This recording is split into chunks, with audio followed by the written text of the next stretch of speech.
Oh, jeez. It is awesome. But yeah. So this, I remember this book. I read it in high school, and it was like 800 and some pages, and I had to do a book report on it. And the book report was supposed to be like 5 pages or whatever, and I couldn't freaking do it, man. There's no way I could fit all that information like in that short. And there was supposed to be like a speech and everything about it, and yeah, I just like went nuts on it. So that was pretty cool. And you Like I also know it's supposed to be a 5 page paper, but this one is like 10 pages. good for you, man. A good freaking book, dude. I just remember like what was cool about it. They were talking about like um I better look up who the heck wrote it, but you're talking about like the gun that the Russian used in space and how it had to be special so it wouldn't like throw them back and all this stuff, like trying to reduce recoil and stuff. It was kind of interesting. The Russians put a gun in space. I read about that, or I saw it on TV.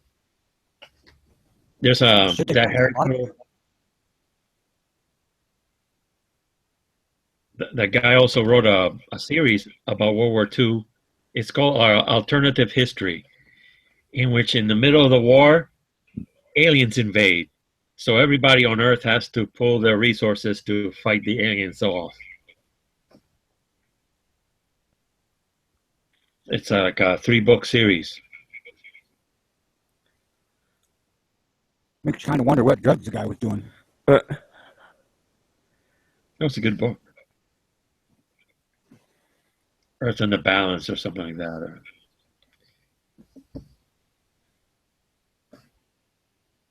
So I've been trying to find good books at the library bookstore to get. Didn't find any, but I got plenty.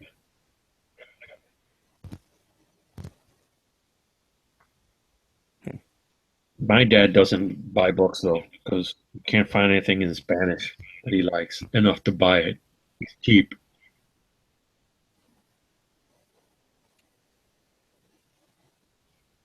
and I don't How's know. Pop doing? So he likes to pick books about planting trees and things like that. And he says, "Ralph, what is this word? What is this word here? What does this mean?" I don't know. I can't translate something that I don't know. I don't know the word in Spanish. I think it says dirt uh, or moss. How's, I don't know. how's your dad doing? Oh, he's well. We were supposed to work, but he's disappeared. He likes to go to the neighbors and chat. Sure ain't sneaking out to the range? No, we haven't been to the range. We went yesterday, but not to shoot, just to look at people shooting. It was interesting. I had to explain the NFA, and I had to explain silencers why um, there was a display by Silence Co. or something like that, where they have cutaways of silencers, and I had to explain what the NFA is. It was interesting. There was a Thompson submachine gun semi, and it had a tag, a piece of paper that says NFA rules apply. So I was thinking, well, it's not a machine gun. And I went, oh, Short barrel. short barrel. Yeah. And it has a stock, a wooden stock. So I had to explain that. Yeah, it's SBR. So I had to explain that. Yeah, I, it is. I find when explaining some of the gun rules to especially people who aren't really like gun guys, like the NFA or like 922R compliant or like the any of the ATF rulings and all this shit, they always look at me weird and be like, "That's so dumb. Like that's so confusing. Why is that a thing?" And I just shrug and be like, I don't know. Like I've seriously had that question asked. why is a barrel that's 15 and a half inches more dangerous than a 16-inch? And I just shrugged and said, because they say so? So long. The answer would be because they think it's concealable. They're like, it's still 15 inches. How the hell is that? Or like a stock on a pistol. Even, okay, let's say you have a 5-inch barrel or something, or a 4-inch barrel. You put a stock on it. Well, are you really going to be able to shoot it that much better because of the stock versus the pistol? I kind of think like those old school, those stocks that attach to pistols are like kind of uncomfortable and kind of awkward. I mean, maybe you could learn to shoot it good, but I'd rather just shoot a regular pistol with two hands on the grip and not even worry about a shoulder stock. Mm-hmm. I can tell you with my Crossman 1377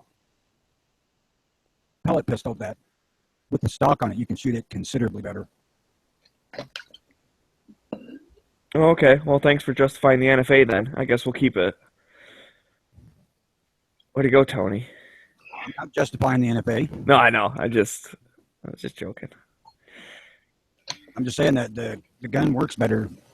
Well, okay, that's cool. That's like I said, I don't have any experience with that. It's just it looks to me like, I guess I'm thinking of, you kind of see them like the old, what they have them like in the World Wars 1 and 2 or whatever. There was some pistols that came with a stock that you attached to the thing, and I think it always seemed to me like that seems like it'd be more cumbersome and like not as efficient, but if it works, it works. That's cool. I think those that attach to the pistol stock of like for a Luger probably not as good as this deal for the Crossman because there's no recoil. Right. I think recoil is going to change your ability to shoot super accurately because they'll be given the joint for the stock to the pistol. Whereas with this pellet pistol, there's absolutely no recoil, so it works well. Right. So I guess as far as like I said, I'm thinking of when talking to people going like, well, why is that a rule? Like, why does the government not like those? My point is, I don't really know. Like, I don't think short-barreled rifles are really that much of a danger. But and to play devil's advocate, I would say the government thinks it's because they're more concealable, which is just that's not realistic. Well, not now that trench coats really ain't in favor. They're not? Not here.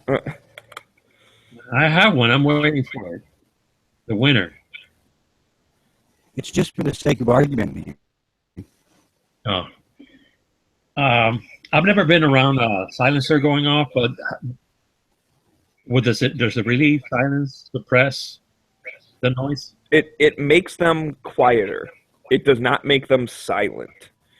It makes it so I don't know. I guess like if you were shooting a 22 with a suppressor, you probably, especially if you're outside, wouldn't need like earmuffs.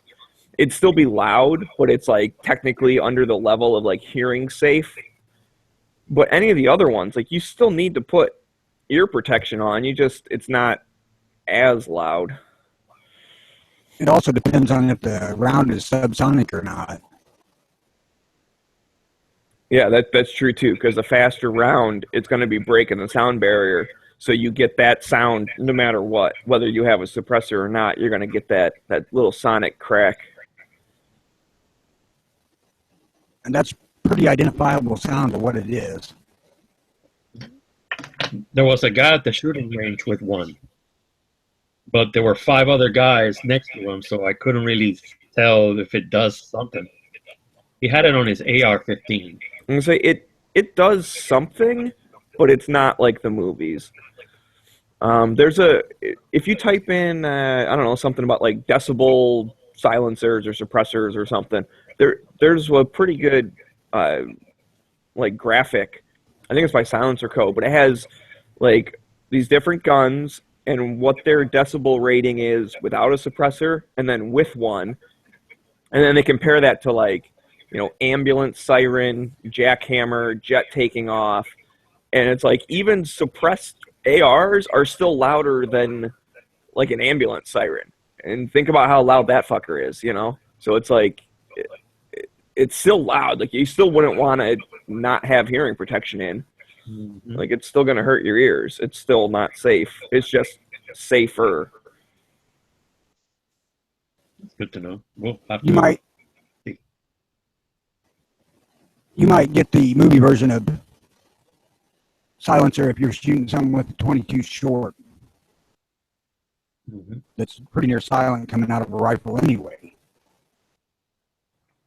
Oh yeah, and I have seen. And the other thing is, there's a reason why some silencers are, you know, more expensive or better researched than others. I mean, some of them just plain work better, and especially there's different ones you put like, you know, gel in them because that helps absorb the heat. Because basically what you're doing, you want the gases to slow down and you want them to cool down, because hot gas expanding is what like makes the noise when it leaves the barrel. So you put like wire pulling gel or Vaseline or whatever, you put that in there, and it works a lot better than if it's dry. At least the ones that are made for that, I guess. I don't know if it works on all of them. But anyways, I have seen some suppressor shooting where it's like you hear the bolt, you know, unlocking and changing back, and like the trigger locking in place. That's louder than the actual bullet going off. But again, that's like what Tony was talking. That's subsonic 22s and with like a huge ass suppressor on the end of it. Yeah, my reloading manual has the recipe in it for reloading subsonic 5.56 or 223. So, you know, that may be what they're doing with the AR to get it to be quiet. Is that just like a pinch of powder? I can't imagine it'd be that much because that bullet's so light, it's pretty easy to get it to go fast. It is a fairly small dose of pistol powder.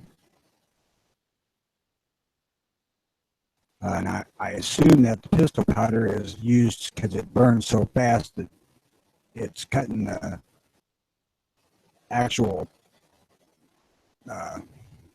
expanding hot gases before it even exits the barrel as much as possible.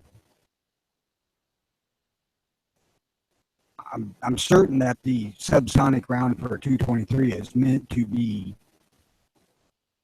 on a silenced gun.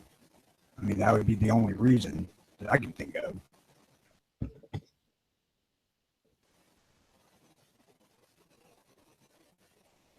Yeah, and that's the thing. You're not going to have as much like stopping power with a subsonic 223. Oh no, hell no! It's going to be like a 22 short. If Bob was here, he would say. Yeah. Bob was here, he would say it doesn't have any stopping power to begin with. Well, that's just what I was thinking. Is that would be a true gopher round because that's about all you could use it on. I mean, it'd be all right for home defense if it cycles the gun.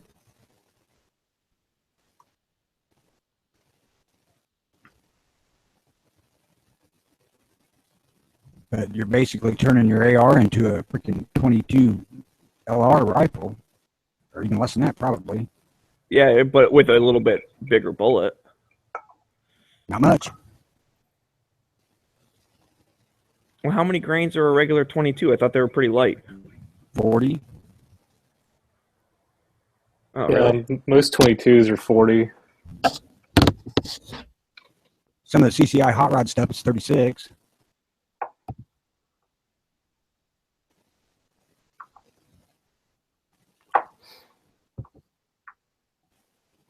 Like I said, I think it's the idea behind loading that is to silence the gun completely or as much as possible. Yeah. That's pretty much the reason for any subsonic load. And so, you know, you can suppress it. I load my 9mm to subsonic for my carry stub, but it's not for silence purposes. It's because I want something specific.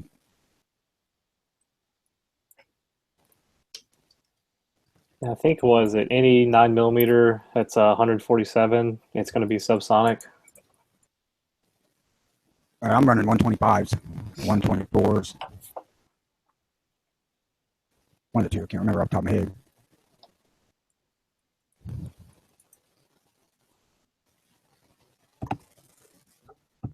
But I just don't want the plus P plus crap. Especially if I have to hand the gun to my wife.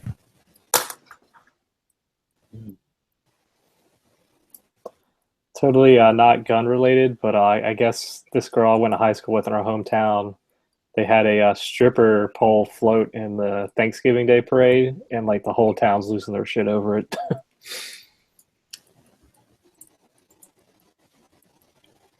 Wow. Well, honestly, I kind of think I would too. I don't know. I'd say lose my shit, but I think that's kind of inappropriate for a Thanksgiving Day parade. It's funny. Normally, It's like, kids and stuff are the ones that like the parade. I don't know many adults that are like, "Hooray, parade!" yeah, Mostly, if you take your kids down there, and they're like, "Oh, look, it's Snoopy," and then they're like, "Oh, look, it's Mommy in college." yeah. Some of the interviews was just like, I had to shield my eyes, my children's eyes. I was like, I thought that only happened in like movies. Well, did they have like a stripper on it, like a naked girl, or like a No, bikini or something? I guess the girl she owns, it's like a kind of like stripping exercise studio, yoga studio. So they were like fully clothed, but there's definitely a pole on the float going down Main Street with someone dancing on it. I saw a compilation of stripper pole fails. It was hilarious. All of a sudden, the pole goes or breaks in half. It was great. Yeah, I guess there's varying degrees, just like firearms, of stripper pole design and strength. You don't want to cheap out on one. So what I've been told. I follow a lady on Instagram that does that. She's quite fit, very flexible. I wouldn't do it.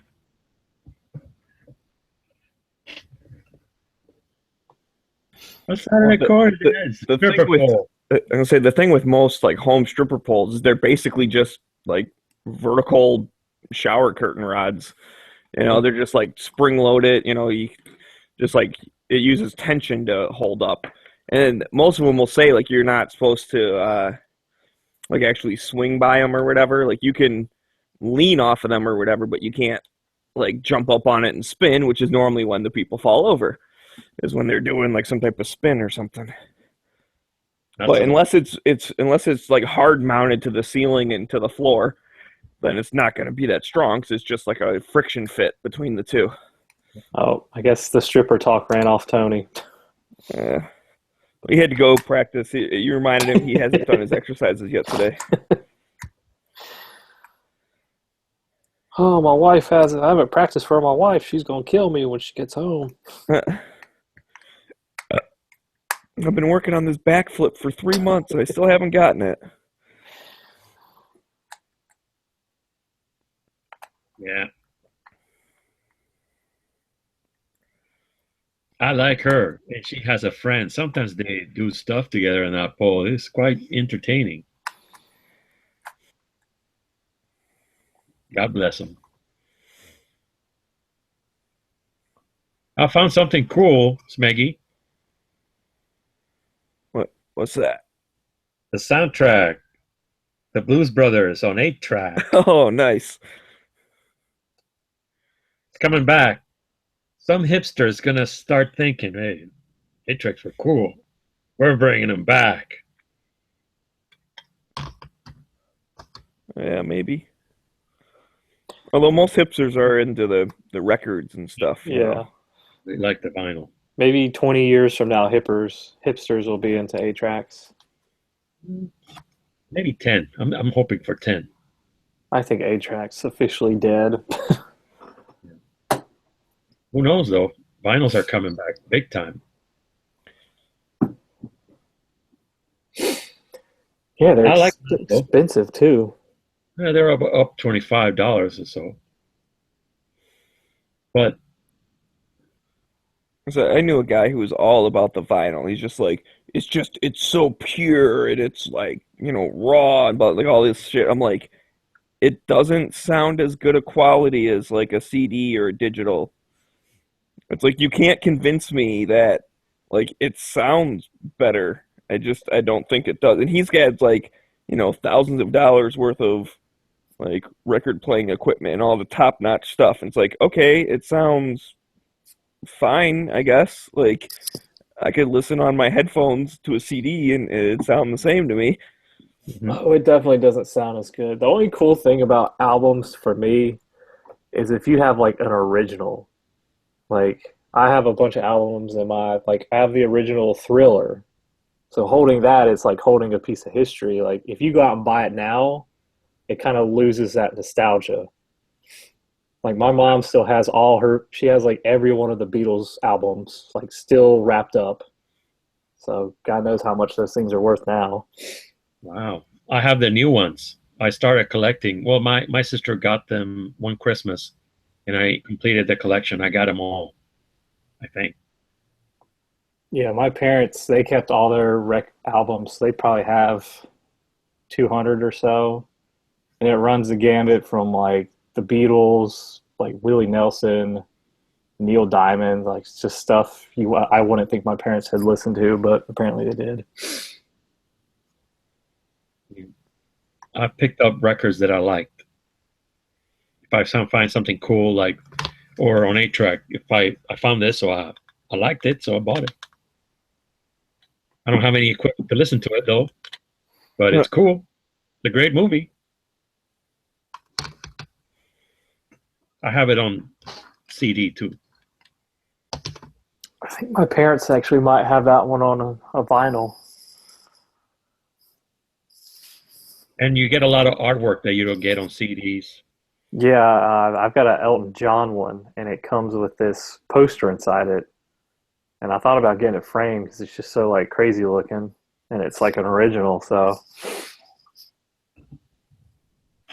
Yeah, they were great. Did you see the Led Zeppelin one that I had the other day?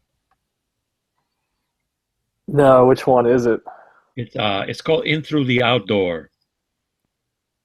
The record sleeve, if you get it wet, it changes colors. Huh, that's crazy.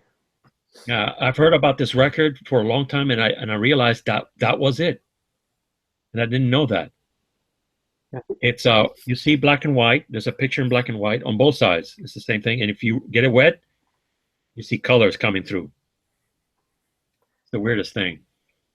Yeah, my dad still has some of his Led Zeppelin albums. It's kind of Yeah, they have little Easter eggs like that because they had a contract with Atlantic Records that whatever packaging the band wanted, Atlantic had to pay. So they would come up with spinning wheels and things like that. So to get the packaging more and more expensive. my dad's got an album. Of course, I didn't get the reference when I was like 8 when I first went through them, but I think it's a Steppenwolf, and the title of the album's For the Ladies, or This One's for the Ladies. And you open it up, and it's this big cop car. It's like someone's car, but it's got like a fiberglass body, and it looks like a huge dick. And like the back wheels are where like the balls would be, and it's just crazy. It's like that one is for the ladies and certain males.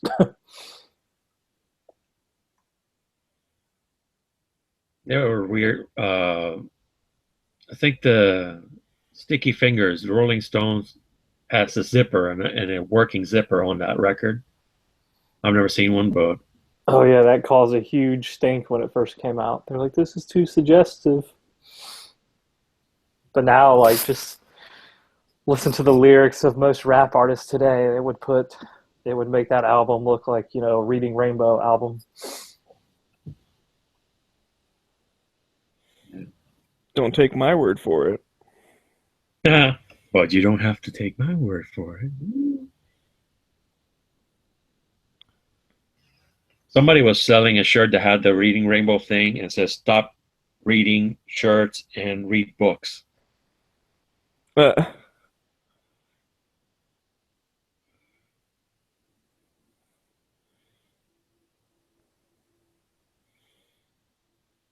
Take a look. It's in a book. It's Reading Rainbow. Reading rainbow. That shit's my jam.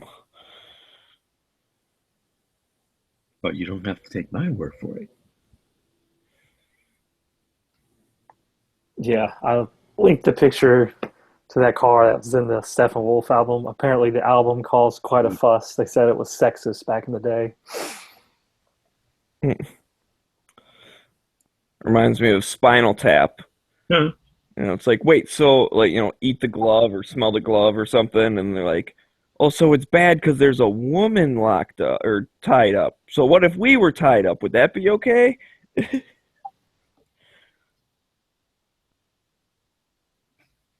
I'll be back in a jiffy. I think I might have to do something. Oh no. Carry on. Talk amongst yourselves. I haven't seen Spinal Tap in forever. From what I can recall, it's pretty funny though. I think it's funny. I like it. It's like these go up to 11. Well, what's wrong with 10? Yeah, This why not goes just to 11. yeah, why not just make 10 louder? But that's 11. That's one more. Yeah, but you could just make 10 louder. No, but this one goes to 11. So I'm curious if whether Hosh Nazi ever jumped in on that Saturday chat and debated Bob about Bob's fantasy of him and Haas duking it out shirtless with electrified knives. What? Did you not hear that chat? I did not. I mean, that doesn't surprise me. That's something Bob wants to do, but I did not know that there was a challenge out there. Yeah, Bob was saying how that gun channel should have like a battle royale, and it would be G-Webs versus Hawaii Volcano Squad, and then it would be like the Battle of the Beards, and it would be Bob and Hosh Nazi both shirtless with electrified knives. Like, You know going what? at it. I have a prediction for that fight. Yeah, I don't know who's gonna win, but I know for a fact who's gonna lose. Everyone watching. Exactly. But at one point, Bob was like, "Yeah, I just want to pin Hosh to the ground and like give him my big pain." Oh Jesus! So of course, Smeggy was, or not Smeggy, Flippy was in there, and Flippy just lost it. It was a pretty entertaining lobby chat.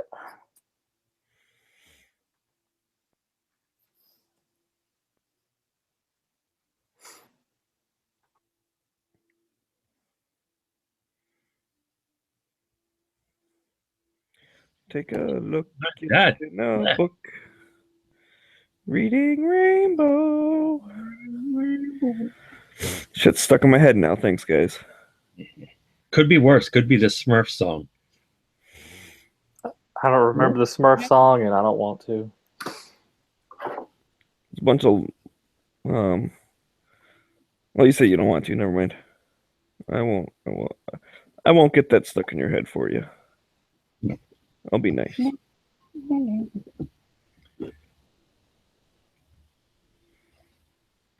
So my dad took off. I don't know where he's going. Mm. Wait, I hear somebody outside. Oh, damn. So if I blow that up and that up, I'm in the clear. Oh, kick ass. I'm attacking this. Oh, fuck you. You're online. You should be able to attack people when they're online. Attack. Damn it. That one's an easy one to win.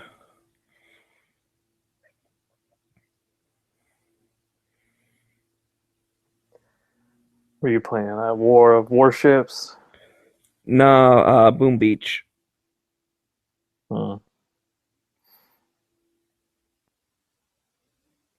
Send in little army guys and they try and blow up the base. Mystery.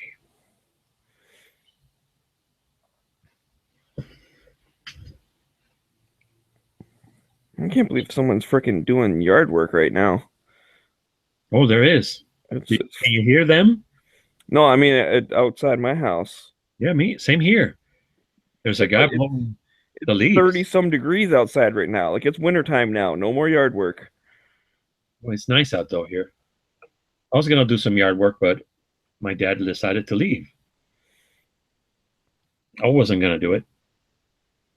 We have this deal with this Cuban people down the street. That's racist. Cubans? I don't know. Anytime you mention someone's race or whatever, then you become racist. They came from Cuba, so No, you're not allowed to describe people. It's against the rules. that's tough. So Real how do you explain a dark complexioned person? You're just a person. Just a person. Oh, we have a deal with this person. Yeah, see? Man. You have a deal with a person down the street. And what's the deal? You got to Well- do their yard work for them? Yeah, a couple of times a month. And it doesn't matter if we missed one. You know, if we don't have to do it, we'd still get paid anyway. So I told him, like, let's not do it. I mean, there's nothing to do. And we can get paid without working. Let's not and say we did. Well, I'll tell you what. I'll never hire you to be my yard work people if you're just going to take my money and not do anything. Well, the deal is that we can do it without doing it. You know what I mean? If it doesn't need doing, they still pay. It's a good deal for us, and I don't know about them, but they're paying anyway. And I told them, so let's not do it. I mean, if that's the only work we have to do this week, why even bother going over there? See, my buddy had an opposite deal worked out with this guy. Basically, this dude would like come over and like cut the grass whenever it needed it. And every time he did, my buddy would give him whatever they decide. I don't know how much it is to cut grass. But so at first it worked out good. I mean, the guy checked up on him. He came over. He, did the stuff, and his yard looked good. Everyone was happy. And he would just tell him like, "Oh yeah, I went over there yesterday." He's like, "Oh yeah, I saw that. Okay, here's your money." But then he started like not doing it for a while. So where like my buddy's lawn looked like shit. It's like, "Hey, Drew, you gonna come do this or what?" And he's like, "Oh yeah, okay, I'll do it." And then when he'd come over and do it like, twice a week for like a couple weeks in a row, and be like, "Oh yeah, I did it like 5 times this month." And he's like, "Well, you didn't need to do it 5 times this month. I'm not paying you for 5 times." So it's like every time the guy needed money, he'd like come over and do it, whether my buddy's lawn needed it or not. And then finally, he's like, "Dude, just don't fucking worry about it. You're not doing my stuff anymore." Oh, that's bad. So this lawn, it's barely high enough to mow it with a lawnmower. Well, then get out your hand trimmers and get on your hands and knees and cut it. I was gonna do that as a joke. I was gonna bring a ruler and a pair of scissors and go individually every little blade of grass. I was gonna. Yep. Dad, you want to do it slow? I can't do it slower. I have one of those push mowing things, the old-fashioned one that's not motorized or anything. You push it and the little wheel goes out. Oh yeah, we had one of those. I might take that over there. My dad picked it up at a garage sale for $5 or something. Yeah. And I used it once to cut the grass. It was fine. Yeah. It didn't seem much harder than like a power one. I think it still did a decent job. We got it free somewhere. We were going to scrap it, but I thought it's too cool. I always wanted one, so we kept it.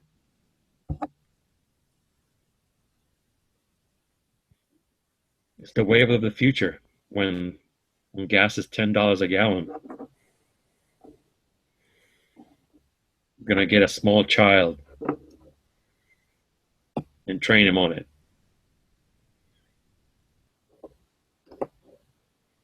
Make America great again.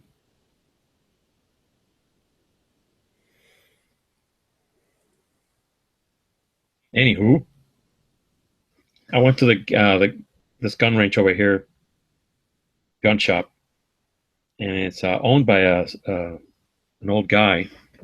Looks like a vet. You know, he has the hat, the U.S. Army hat. Very serious man.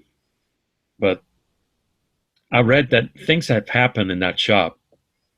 Like one time he got broken into.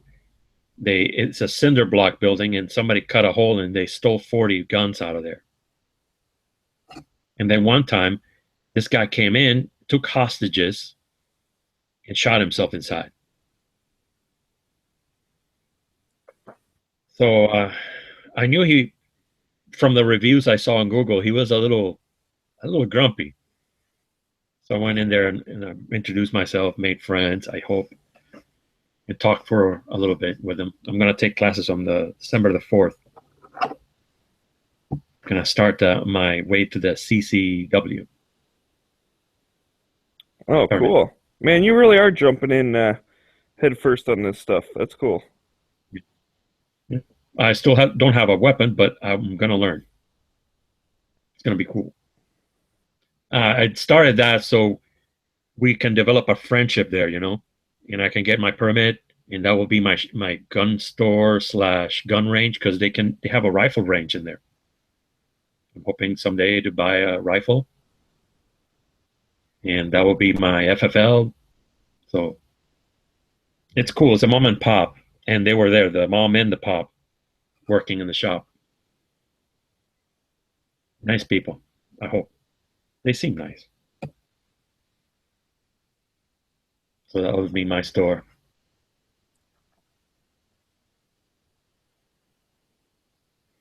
And do they rent guns at the range? They sell ammo, but they don't have a lot of things. You know, like if you're looking for magazines and hats and stuff, nothing. Just, you know, the cases of guns, some rifles on the wall, and a lot of ammo. Yeah, that's all you really need. And the thing I like most about that shop is that when you go there to shoot, if you're a member, it's free. You can bring your own ammo, full metal jacket only, and you have no time limit. So if you want to shoot all day, with going in once, you just shoot. The other shop, how much to be a member though? It's 140, 160 a year. A year. And that's not bad. I mean, if you go 10 times, and that's like, you know, 14 or 16 bucks a time, which is a little expensive. But if you go more than that, then it ends up being cheaper. I mean, I think the range around me, it's like $11 for is that a half hour for an hour? I don't remember. Yeah, the one that way, the far away one, the pretty one, it's hundreds of dollars to become a member. And then there's a time limit.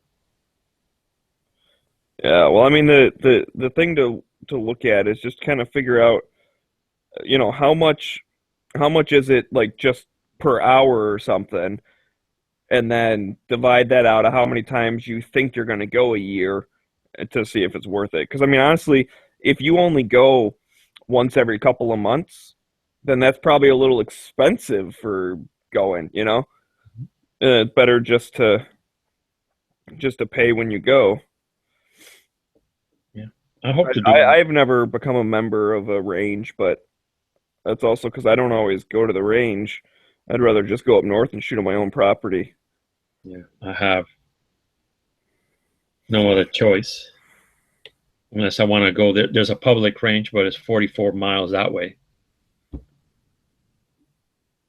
And in Florida, traffic, that sucks because it's going towards Orlando, and everybody goes to Orlando, especially on the weekends.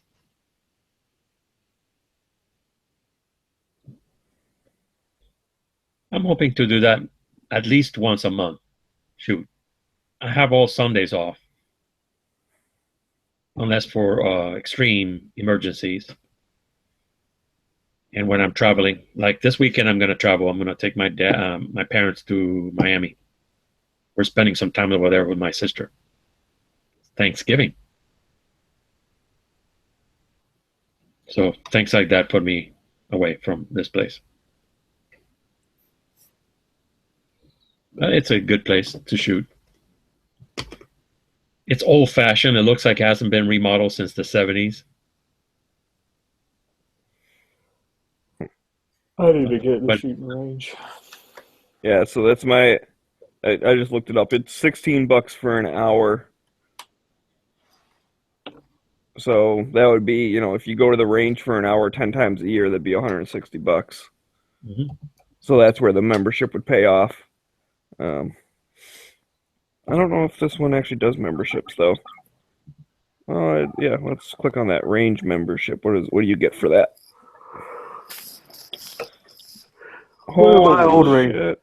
One of my old ranges, you couldn't shoot rifles there, but it was $10 and you could stay there all day if you wanted to. It was an indoor range. So I thought that was a pretty good deal. Well, you better get some cool stuff for this membership. It's fucking $400 for a membership. Yikes. It's 120 for the annual. 150, but you get a 10% discount. But it's not on firearms. So it's probably just on ammo and stuff, which they don't. Oh Jesus. So, you know, you get a unlimited range time. Okay, that's great. Ability to reserve range time in advance. That's kind of cool. 10% off all products, excluding firearms, ammunition, or clearance/discounted sale items. Well, it's a gun store that sells guns and ammo. I mean, what? They actually don't have that much, like, other stuff. Targets? I don't know. They might sell them. I don't know, but like, they don't have like, they have a little bit of holsters, a little bit of cleaning stuff or whatever, but like, they don't have that much non firearm or ammo stuff. So 10% off, like you wouldn't get your money's worth.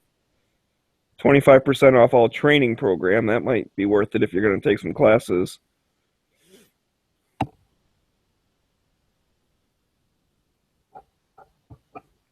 But either way, yeah, that's okay, no thanks. That's not for me, that's not worth it. I don't have the time to go there enough. Yeah, I'm even having time now. Because it's the slow time for me. I mean, I'd have to go more than twice a month. And I don't know. Yeah, I just don't see it. Not when I have I have alternative places to go that I like shooting at better. So, I mean, I guess it saves you money if you're going like, you know, a couple times a week. You got nothing better to do, then that'd be fine. It'd be worth it. I could have gone today. I didn't do anything. Or yesterday. Same thing.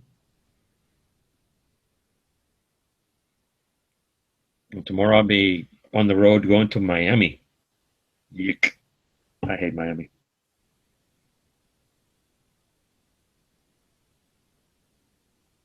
My dad says, well, it's better than staying home. It's like, well, we're going to stay home. We're just going to be in somebody else's home for 4 days. It's the same thing. Eek, Miami. Yeah. We're just going to see family, though. That's the good side. I don't like going to Miami. It's a long drive. It's boring. They don't have good Wi-Fi or cable. There are a lot of children. Too many children.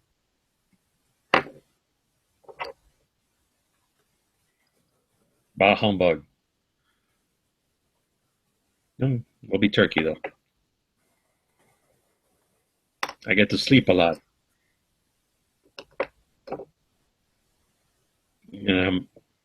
Well, they got okay, sort of, Wi-Fi. I can be on a hangout. from Miami. But my cat can't come along. I miss him. I like my cat. He's cool. He's on the roof right now.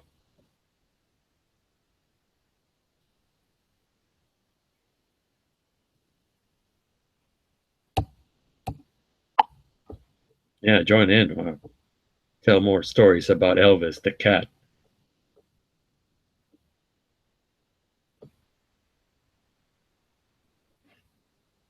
The dice are on the rug. The dice are on the rug.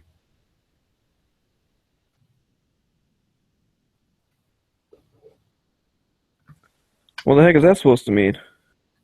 I was watching a documentary on World War II, and that was one of those secret messages for the French. You know, like John has a long mustache. And that's what I never heard before. So I learned it. Secret messages for saboteurs. I think the dice are on the rug. It means go blow up a power station or something. They knew. Back in WW2.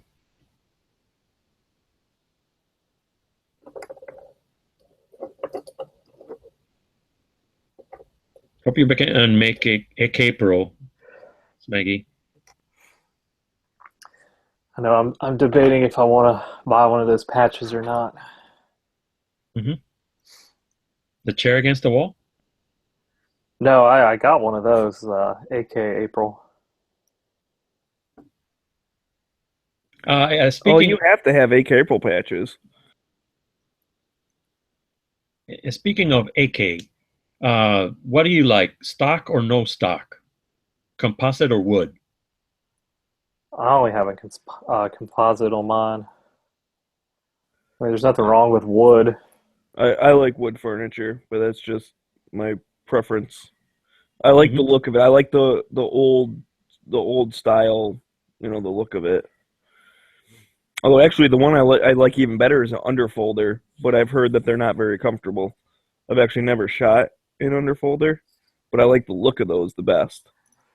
Yeah, they look cool, but yeah, I don't think they're very comfortable. Most people I see, they wrap them in like paracord, which tells you something. I don't think I can get a wood stock on mine because it's a folder. And what is the difference? There are so many. Century Arms makes so many, like the RAS, right? Which I think my the RAS is the stamped receiver, and then the V2 C39, it's the milled.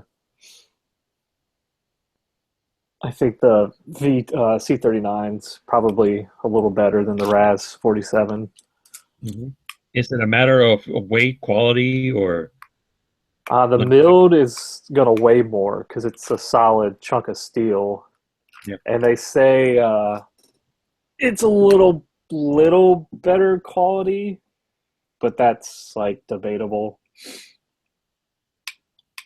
But I think that's probably why they're a little more expensive because they have to mill everything out. I imagine they have to also heat treat it, right? I'm sure compared to just like, folding some metal into a receiver, it's got to be more expensive. Like I think they don't flex as much as a stamped receiver, which is why, when the Soviets figured out the technology to make the stamp receiver better, they went back to stamp receiver because it flexes, and I guess the way the AK is designed, it's better when it flexes a little bit. But I'm not the AK guru. I just know from listening to gun channels and watching documentaries on it. Yeah, I've only seen one documentary. That's Tales of the Gun. Yeah, that's the one I've seen. There's another one out there. It's on RT, and I think it's like a 20-minute segment, and they talk about, the AKs, and they show like videos of like the soldiers training with the AK-74s or whatever, but they go on a little bit of history of the AK. Yeah, I asked a man at that gun store. He didn't know. So I always thought, by looking at it, I thought it was Red Army Standard. Yeah, I think they might make their own AKs. I'm not sure though. If you want a good website just to look at AKs, Atlantic Firearms. They, like, one of their main things is they do a ton of different AKs. They'll have their arsenals, they'll have their Century Arms, but then they'll have like AKs from other people. Like I think the James River Armory or something like that makes them, and yeah, they got a bunch to choose from over there. That's where I got my DDI from. With the Yeah, DDI DDI milled receiver with a Hungarian parts kit. So that's the thing too. I mean, you can kind of look at what country the parts kits are coming from, or there are a few companies now that are making all the stuff in the U.S., like the Century V2. Like, that's what it is. It's an American-made AK. I think DDI, I think the new AK they're making, I think it's all American. Yeah, they do make an all-American version now. And it was funny because I was talking to them at NRA show, and I was saying, yeah, I just picked up one of your guns, and I like it, and blah, blah, blah, whatever. And the guy was like, oh, cool, yeah. Let me show you this new stuff. And he was showing me all the, 100% American-made stuff. And it was just funny because I was like, well, actually, I kind of don't like American-made AKs because I like the history of the foreign guns. Like, that's why I like the AK, is just, like, the history of it. And, I just think, like, that's the cool part of it that I like. Mm-hmm. And he was just like, oh, okay, well, I mean, we worked really hard at figuring this out. I'm like, yeah, no, that's awesome, dude. I got, more power to you. I just I don't like the plastic stuff, and I don't like American-made stuff. So he was showing me a plastic American-made AK. I was like, well, plastic furniture or whatever. And he's like, oh, okay. Well, enjoy your Hungarian. And I said, oh, I will. Thank you. Yeah, that's one of the reasons why I got that Arsenal, because it's made in Bulgaria, and they've been making AKs forever, so they know how to fucking do them right. And I think the receiver, the barrel, essentially everything's Bulgarian except the stock, and I guess some of the springs to make it the R92. R, Yeah, compliant. Well, I thought you couldn't have foreign barrels anymore. I don't know, maybe they get around it somehow or whatever. I don't know. But it was my understanding everything had to have U.S. barrels. Oh, maybe it is. I thought it had because I know they bring in AKs with Steyr barrels. And I'm assuming they're a foreign company.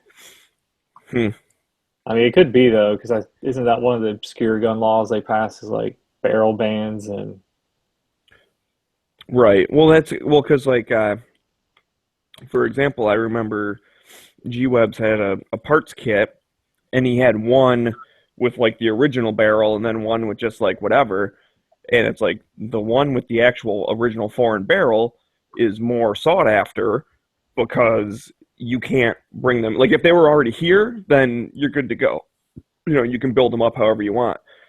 But like, as of whatever, I don't know what time, you could no longer bring barrels in. I think it was either the late 80s or late 90s or early 2000s. It's on G-Web's like little cake presentation. But yeah, there's a guy at the gun show. I think I just saw it out of the corner of my eye, and I swear he said it was like an all-matching Yugo AK-47, and he wanted like $2,300 for it. So I was thinking, well, how the hell did he even get it in the country? Well, it's probably old. I mean, if you brought it in beforehand, you were good. If it's brand new, then I'd be skeptical of that because I don't know how they could do that. I guess the other thing is there might be different rules for if it's like a fully assembled rifle that you bring in, or if it's like just parts. That could be a different too. I'm not 100% sure. But I know when it's like a full rifle, they have to come in with like that stupid thumb hole stock and like a couple other things, a single stack magazine or whatever. So Yeah. they import it as a full rifle, and maybe that's how you get all the other pieces like are still okay, they're still original. And then once it's in the country, you can grind the magwell out a little bit and make it fit the regular double stack mag, and then you can change the stock to a regular stock with a pistol grip instead of that stupid like thumb hole thing. Is it Monte Carlo stock? Yeah, and isn't that where like the trigger is moved back, so then once it comes in the country, they have to move it forward to make room for the pistol grip and all that? Like, Yeah, it's so stupid because the end result is a normal, like a regular AK. Why not just be allowed to bring it in like that? Like, it's just AKs dumb. are scary, and no one should have them. Well, actually, if I'm not mistaken, I think some of those rules that's was signed in by the first Bush. That was like early 90s is when they did all that stuff. Yeah, I think what was it, that 89 one, the 86, 89, and I think there's another one because Galil, you used to be able to get Galils up until like 91, and then they just stopped importing them. So I don't know if they passed something in 91 or if the 89 ban. I think so. Mostly because I just got in this argument with a guy I work with who his whole argument, this was his thing, like, you're a gun guy? I'm like, yes, I am. He's like, well, you know, Bush is the one that banned assault weapons, not Clinton. I said, first off, no, you're wrong. And secondly, I don't give a fuck what Bush did. If he did something bad, I don't like him for that. And so what he pulled up was, it was talking about the importation of stuff. I'm like, oh, yeah, he did that. And I don't like that he did that. Like, that's bullshit. But that isn't the so-called assault weapons ban. That was 94, and that was 100% definitely Clinton. Because that's what it was. It was a little bit before the election. I said something about, you know, Hillary and well, you know, I goes, Bill's the one that banned him the first time. There's no reason she won't try and do the same thing again. And he's like, no, he isn't. It was Bush, blah, blah, blah. I'm like, no, it's not. And then he pulled up some shit about Reagan, right? Well, yeah, Reagan was a dick. Like, near the end, he was not pro-gun. I never said he was. Like, what he has this idea of me. He strawmans me all the time like I'm a, you know, card-carrying member of the Republican Party. And it's like, I'm not. If you like guns, I like you. If you don't like guns, I don't like you. I don't care what party you're in. It just so happens that 90% of Republicans are good on guns and 90% of Democrats are bad on guns. You know, so that's just, it's easy to categorize, but it's not 100%. If there's a Democrat who walks up to me and says, I want to get rid of the NFA, guess what? I'm voting for the dude. Yeah, if Jim Webb runs in 2020 and he's just like, yeah, I want to keep the progressive values, but I want to get rid of all this Second Amendment shit, you know, I'd vote for him.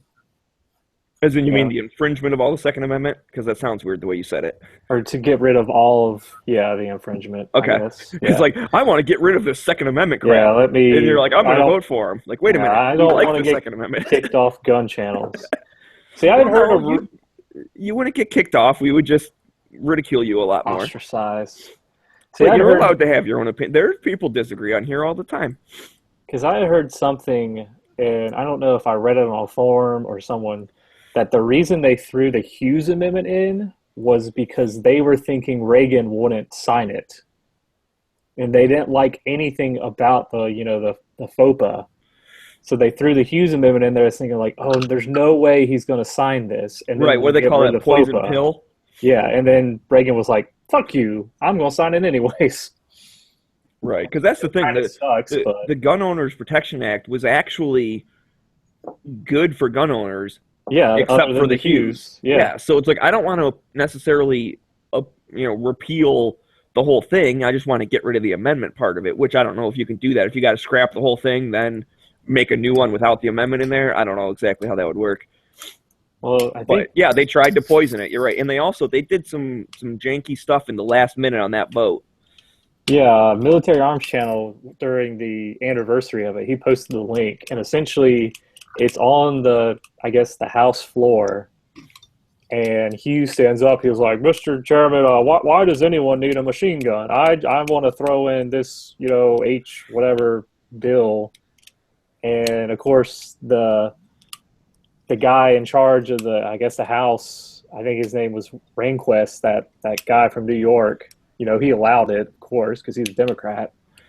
But yeah, it was literally like the last. They were like in the process of like voting on it, and like Well, right before they took the vote, he's like, "I want to throw this amendment in there."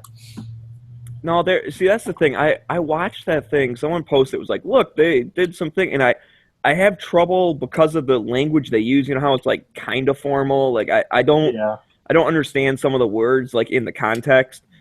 But it was in the committee, and that's where the amendment was added in the committee, and they voted on it, and I forget what happened. Something happened where like it got it, there was a verbal like yay or nay, and like you could like it was like Oh, verbal vote. yeah, but like so the whole room, I think this was something like the whole room was basically against the amendment, and then like a couple people were like, "Yeah, we like it." And he's like, "Okay, it passes." And then they tried to call for like a counted vote. Like, dude, we didn't all fucking say yay. We all said nay, you dumbass. Like, let's count it.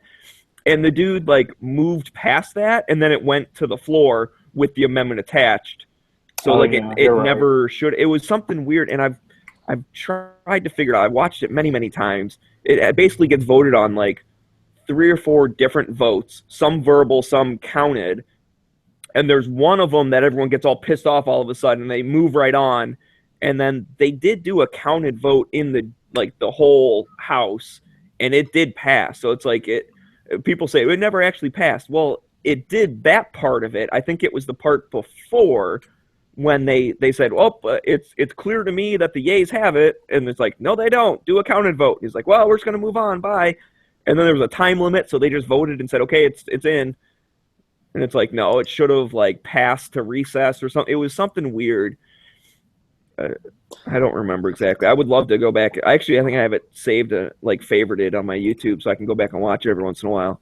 But there was something janky about it, and I'd love someone who really knows the legal vocabulary and the workings of it to sit down and explain, like step by step. This is where they put the amendment in.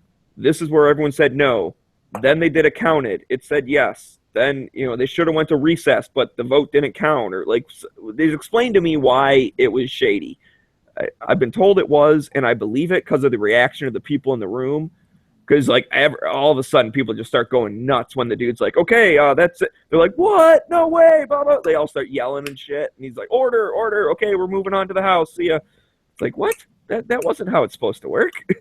Yeah, there's definitely some tomfoolery because I think that's what it was. Is they did the whole verbal vote, and you can clearly hear the nays are louder than the yays. He's like, "Oh, the yays have it," and then everyone's just like, "No, what are Right. you So, doing?" yeah, someone goes, "I want it recorded," because I think it's a recorded vote is the one where you actually have to like hit the button so it can count yes and no, and you get the numbers. And so I think it was that part, but that was when it was in committee. That wasn't on the full floor yet. And then the full floor the thing did pass, and they did a counter vote, and it did pass the way it was written. I just think that the amendment got put in incorrectly. Well, I think pretty sure it's G Webs because he's like the guru on this. If you got rid of the 34 law, then none of that other shit would matter, right? Like you wouldn't have to repeal FOPA because there would be no need for FOPA or something like that. Yeah, well, I mean, that's because everything builds off of the previous thing. So it's like, if you built a tower of Jenga and you took the bottom row out, well, then obviously everything else falls down. Like there would be no 68 because it just references the 34. And Yeah. the Hughes just references like the 68. Like it all references back, which is also why I think it's kind of hard to take it back from the beginning. I'm all for it. I just think pragmatically, we have to chip away at the restrictions, just like they put the restrictions in piece by piece. I think we have to chip away at it piece by piece. unfortunately, I'd love to be like, hey, man, just throw all this out. It's dumb. But I don't realistically see that happening. Yeah, So I I'm all definitely. for getting any rights back we can. Yeah, I definitely think if Trump keeps his word, I definitely think suppressors they're going to be off the NFA, and I think there's probably a chance to get rid of the sporting use clause. And to me, that's That's definitely going the about right the biggest. direction. Yeah, And from there, once people have these things and there's like no huge uptick in crime, you're like, well, why do we need any of this shit? Let's just get rid of it all. right. Because to me, it's funny that if you can buy an AR-15 here, no problem, as long as it's manufactured here, to import that same gun, you wouldn't even be able to. It's just makes no sense to me.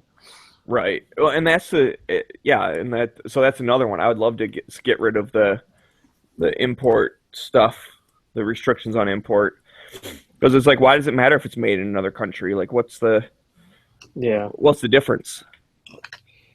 And I guess that goes back to Bush. So fuck that guy, apparently. And I don't know if it was. I mean, was that one of those crony capitalist things where that was actually where like the American gun manufacturers didn't want to have to deal with competition? Yeah, I think You know what I mean? Like, so should we be blaming, I don't know, Remington and Colt and Smith and Wesson for that kind of shit? Like, I think that's one of the reasons why the 68 passed was because, like Remington, Winchester, Colt, they didn't want these cheap surplus rifles coming back into the country. So that's why they put the whole sporting use clause in there, because they didn't want the competition. So, yeah, we can technically blame them. And I think the NRA might have kind of been helping them try to pass that. Because, it's not, the NRA's... That was before the takeover, too, right? They talk about the takeover of the NRA, where basically, like in one evening or one convention, like the whole board got replaced. Because these people are like, dude, I'm sick of you being like, not being involved in this political stuff. You're screwing us over. No, well, that's a good thing. Yeah, it's like the NRA, they helped pass a lot of the early gun control stuff. Because I don't know what the hell they were thinking. But yeah, either they're getting paid off by, domestic companies or whatnot. But, they're all for the 1934 ban. They're all for, I think, parts of the 68 ban. I think they told Reagan to sign the Hughes because their member somehow backed that, which I think's a bunch of bullshit. But yeah, I don't think it was until like the 94 assault weapons ban that they were actually like, no, we don't agree with any of this that you're trying to pass. Yeah, what year was the takeover? Quote unquote. I mean, that's just what it was called. I don't remember when that happened. I would think it had to have been 80s or 90s. Because they used to like not get political, and then all of a sudden that's all they were doing was political. Right. Well, and that's because it seemed like no one else was doing it. I mean, they still do all the. That's the other thing that they get miscategorized. Like the NRA is only lobbyists. It's like that's not true.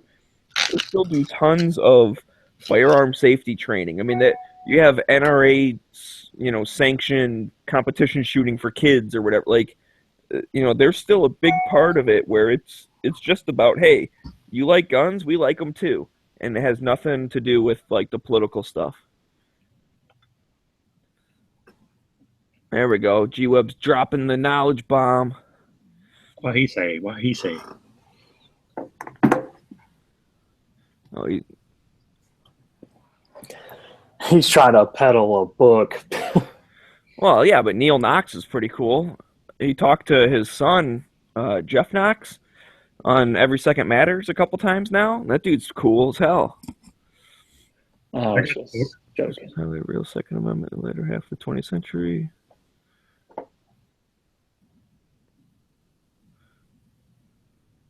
Ask right by name.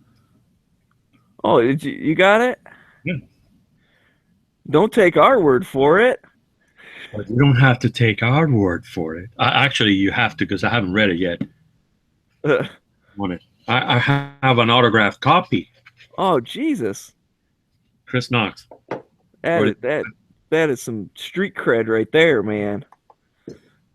I should have bought that John Lott book. I like John Lott a lot. I tried to get G Webs to get me a signed copy when he was at the Gun Rights Policy Conference. Not the one that just happened, but the year before. Because I was watching the thing live. I knew G Webs was there, and John said something like, "I'll have some of these books out in the lobby," and I sent him a message instantly. I'm like, "G Webs, go get me a book. I will send you twice the money. I don't even care. I just want that." And by the time he got to him, he didn't have any left. But he took a picture with him, or took a picture of him, I should say. Yeah, and then tagged me in it. So it's like I was there, because, Instagram says I was. It's on the web, so it must be true. You were there. Yeah, I'm tagged. You're only allowed to tag people in pictures if they're actually in the picture. So I must be in there somewhere.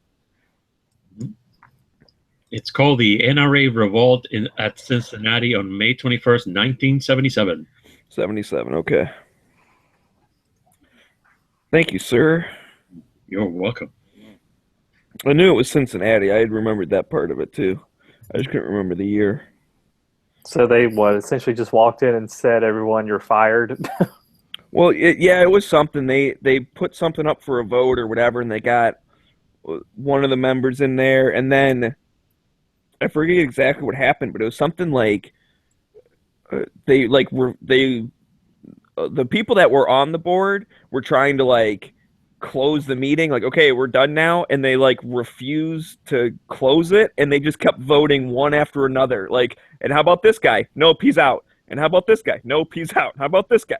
And they kept no, we're done, we're not going to change anymore. And they were up till 1 o'clock in the morning or something. They just refused to close business, and they just got almost the whole board replaced with more activist type people. Yeah, I'm reading an article from the Washington Post that said that the NRA became a group about marksmanship, and it became a political group in that time. Right. Well, that's because before, when the NRA started, the whole point of it was hey, our people aren't great at shooting rifles, so let's encourage kids and stuff to shoot rifles and get good at it, and then our country as a whole will be riflemen. We'll be good. That was the whole. It started way back in the day, 1871, I think. Yeah, I think that was the whole point. It's the Northerners were such bad shots during the Civil War. They were oh shit, we should probably work on this.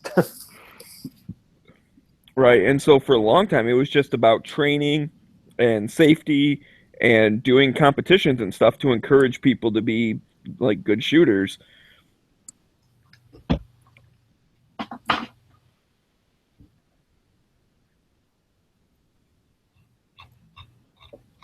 So if the sporting use clause got overturned and essentially anything could be imported that wasn't full auto, what would you get? Or what would be your desire to get? 100% Russian AK. That's been my goal for a while. Wow. Yeah, that's a good one. I wouldn't mind that. I've always wanted, for some reason, I don't know why, I just think they look pretty badass, FNC. I wish they would import that instead of the SCAR, honestly. I don't know what the FNC is. You've seen Heat, right? Yeah, but I don't necessarily remember stuff from it. Yeah, I don't remember that movie. It's the gun Al Pacino uses during the bank heist. I'll get a picture of it. Yeah, see, stuff like that did not spark my memory at all.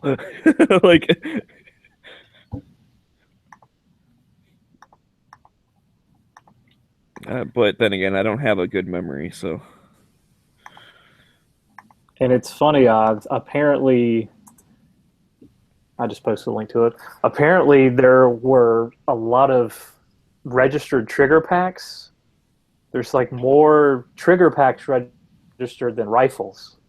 So if you can find a normal semi-auto rifle, registering it and getting it transferred as a machine gun's apparently not as expensive as, say, like getting like an M16 or something like that. So I've heard. Wow.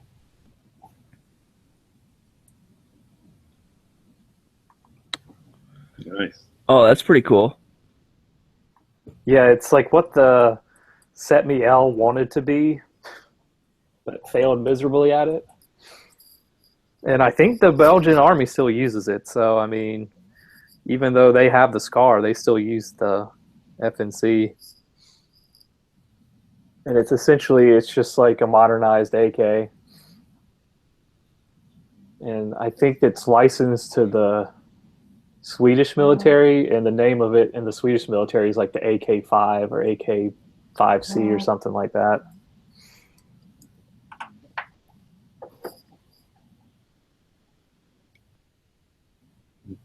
I don't know. I don't have any list of what I would get.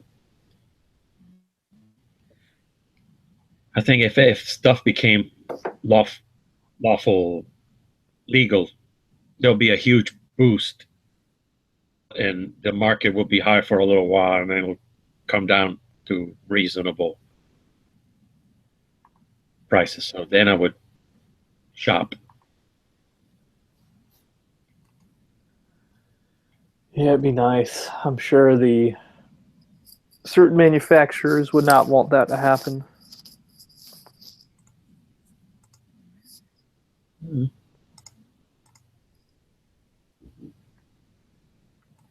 Well, I would say don't be such a pansy. Don't be scared of competition. Yeah, competition's a good thing. I try to explain that to people at work, like why I'm so anti-socialism. And the best example I can use, I was like, you see that iPhone you're talking on? That's not possible in a socialism because there's no reason to build something like that. Yeah, there's no reason to build something better than the previous model. Exactly, yeah. You're just like, you're only going to get that in a free market economy. Mm-hmm. They're like, well, all these European countries are socialist. I was like, yeah, their tax rate's like 40% and their population's like 10 million and everybody has a damn job. It's a good paying job, so they can afford to pay the taxes.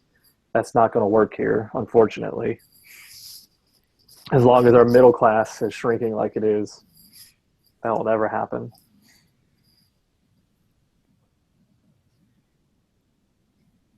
It's like, because you can't tax. You here the other day when I was watching the thing about Cuba? Cuba?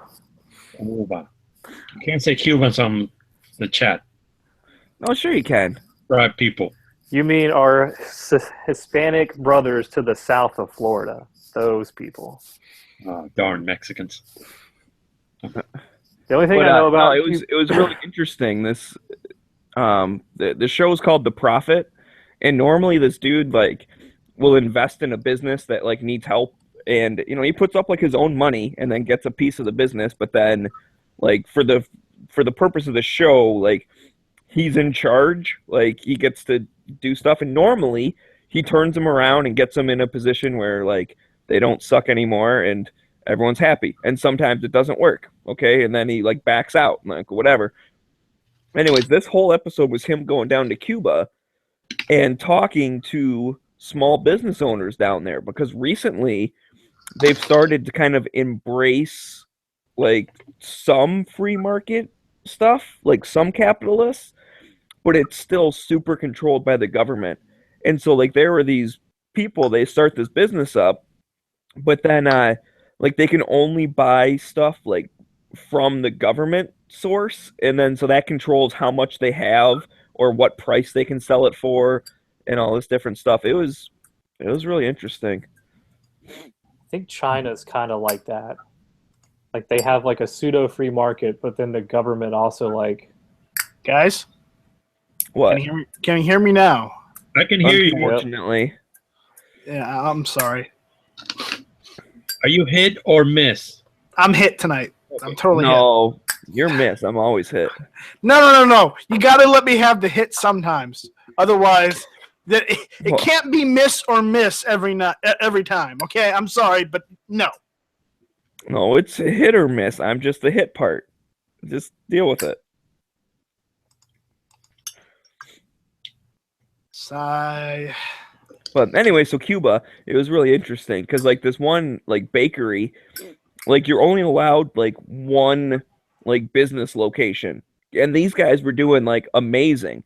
And that's the other thing is a lot of them were very like I don't know, shy, I guess. There's a different word for it, but about talking about how much money they make, partly because it's going to end up being on TV, and they don't want people to know that they're making like the same in a month that most people at a government job make in a whole year, or twice that or three times that. But the other part of it, there was this farmer, and he grew vegetables and shit, and he'd sell those at a market, and he was like would make tons of money off it. Then he had these bees, and the honey he had to sell to the government for like whatever price they say, like otherwise they just won't buy it, and then they resell it for like 3 times the price. Mhm. Yep. And it's like, wow, I bet you'd like to, be able to sell that yourself to the customers for, twice as much as what you're selling it for, and then the customers would still be saving money. Like, that'd be good. And he's like, well, yeah, it was actually really interesting. He benefited from having the free market thing, and yet he was still trying to convince why, like, capitalism and socialism and stuff like was good. And he's like, does that seem odd that the government is making He was 3 just times trying to the make profit? sure his government doesn't get pissed off at him Yeah. and take him away. Mm, know, Exactly. possibly. You gotta read between the lines. Remember, while they are opening up, they're still communist, and they still don't like their people saying anything bad about the government. Right. So he had to take the diplomatic approach, and that's probably why he did that. Yeah. But it was just interesting. So from that point of view, it's like, okay, you can own your own business, but all the stuff you make, you have to sell to us for this price. Take it or leave it. People over there live in fear. I mean, it's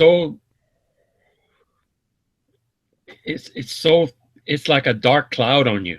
They can't even say Fidel Castro. They got to do this. Hmm. They don't say the guy's name. Well, that's interesting. I never knew Do- that. do- That makes do you sense. know that from experience, Rob? I visited. I was there a couple of times. And I wasn't in the touristy parts either. So, were you here when I told my story about going to Cuba? No, you did not. I was not. I went there a couple of times. One time, let me back up. Before going to Cuba, I had to do a lot of things. I had to get my passport done, and I had to send it to the State Department so I could get an okay, so I could go and get my visa. So I got there, and as I landed on the plane, we were at an ex-military base. You could see the hardened concrete shelters, for when they thought they were going to get bombed. And there was a Soviet-made helicopter turning its rotors around. The show, to say the least. It sounds like it felt like the Cold War all over again. It was a Cold War. In fact, the first thing I did when I got in town was to hit the local Ministry of Security or something, like the commissar. I had to go in there and explain my visit to the guy in the desk. Kiss the ring, So I just want to see your wonderful country. Yeah, so they know that I'm okay, because they got people spying on each other everywhere. Everybody's an informant.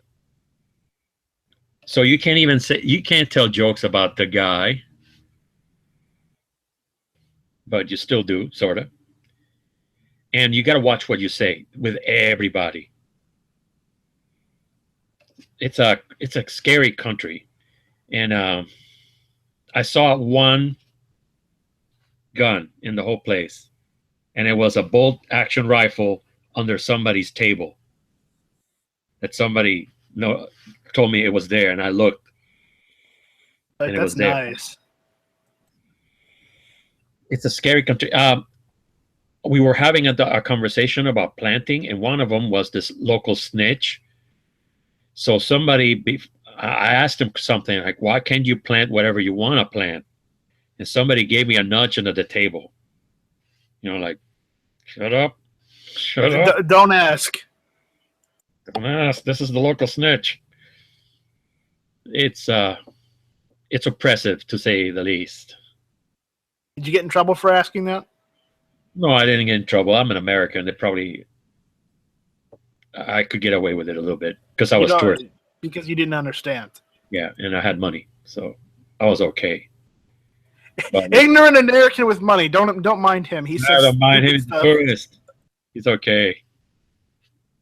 But it's I don't oppressive. know what he's saying. I never wanted a gun until that time. I got off the plane. When I got off the plane, I said, "I want a gun." And it's been years. This was during that Elian Gonzalez thing, so I know, you know how far back that goes. You're Elian Gonzalez? I didn't know that. I'm not Elian Gonzalez. That's Mexican. He's a Mexican. Anywho, I wanted a gun. I thought he was Cuban. And it's creepy. He's not Mexican. I was in a river, and a beautiful, crystal clear river. Were you in a river down by a van? No, there was no van. It's Cuba. So I looked up, They and have V-dub vans, I'm sure. No, they don't. They don't have anything past 50s. there was a Russian MiG flying above the sky from the 50s. And the thing still flies. It's like, oh my God, it's like being in the Cold War all over again back in the 50s. That country has never left the Cold War. You still ride around in the same trucks and cars. The people dress the same. The TVs are 50s TVs, if they still work. They do know the Cold War is over, right? Yeah, they know because they had to go through the special times when the Russian economy collapsed. And they had nobody to take care of them. Because they need to be propped up. Oh, right. So they do know it's over. Okay. Yeah, they know it's over. Okay. And then they had Venezuela, and they collapsed. So right now they're aiming towards America. And they had Obama, so he'll help them along a little bit. And then Trump will come in and fix it all. Maybe. The embargo has to go. It's a joke. Everybody else breaks it, except America. But that's the way things are in Cuba. It's an oppressive government. There was a truck full of people. Like, imagine a Tonka truck, that dump truck? Instead of dirt, people. And it was going to prison. I don't know. I don't think they were there to visit. I don't know. It's a very weird country.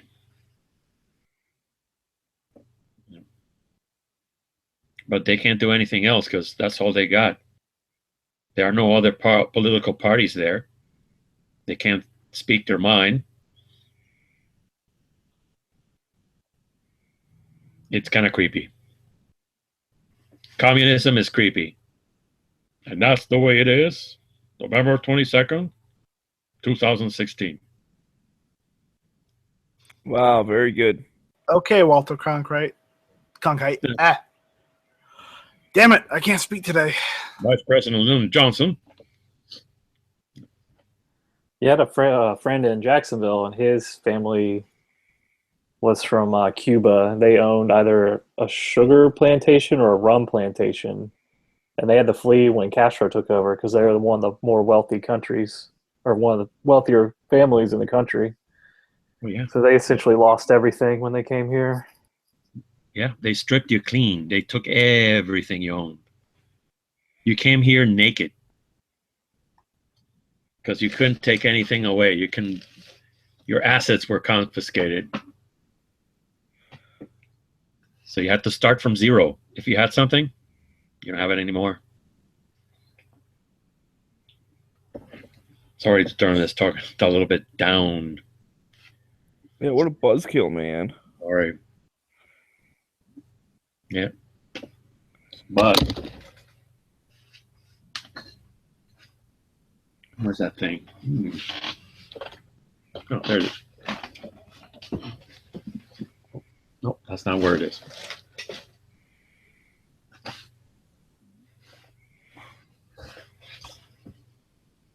Let me find something.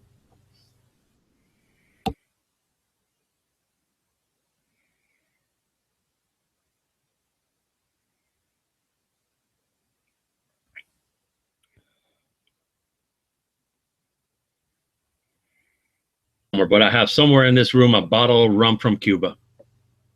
I hope nobody stole it. Yeah, Bacardi. Bacardi was originally in Cuba. Yeah. They still produce the same Cuban rum. It's called Havana Club now because they did keep the name. Oh, there's one. This is Cuban rum. It's Pinilla. This is like the workers' rum, the poor people's rum. It's good. There's one. Somewhere there's another one. It's like, yeah, I'm sure a lot of the old car collectors are itching to get their hands on Cuba's old cars. Which is kind of dumb because there are plenty of cars here that need repairing. And they can just buy one here and fix it. And those cars are mostly cobbled up anyway. They they have probably Russian tractor engine, hodgepodge of whatever they could get to get it running again. I wish more Americans would fix old cars here instead of thinking of the old cars that are in Cuba. But I don't know.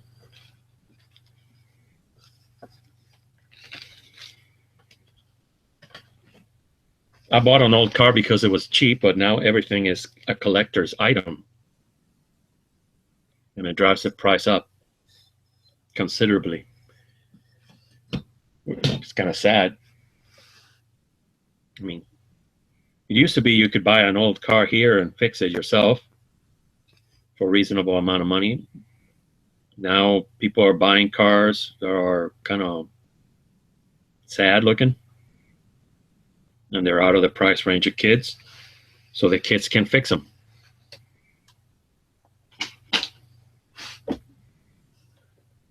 I guess the car of today would be like a Honda Civic for a kid to get a hold of and to start making it his own.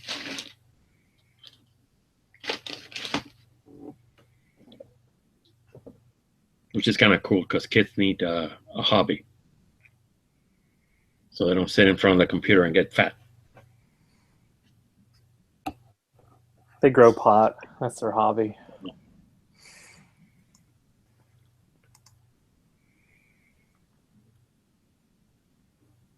I tried growing pot once. It's not easy. Nope. It's not easy.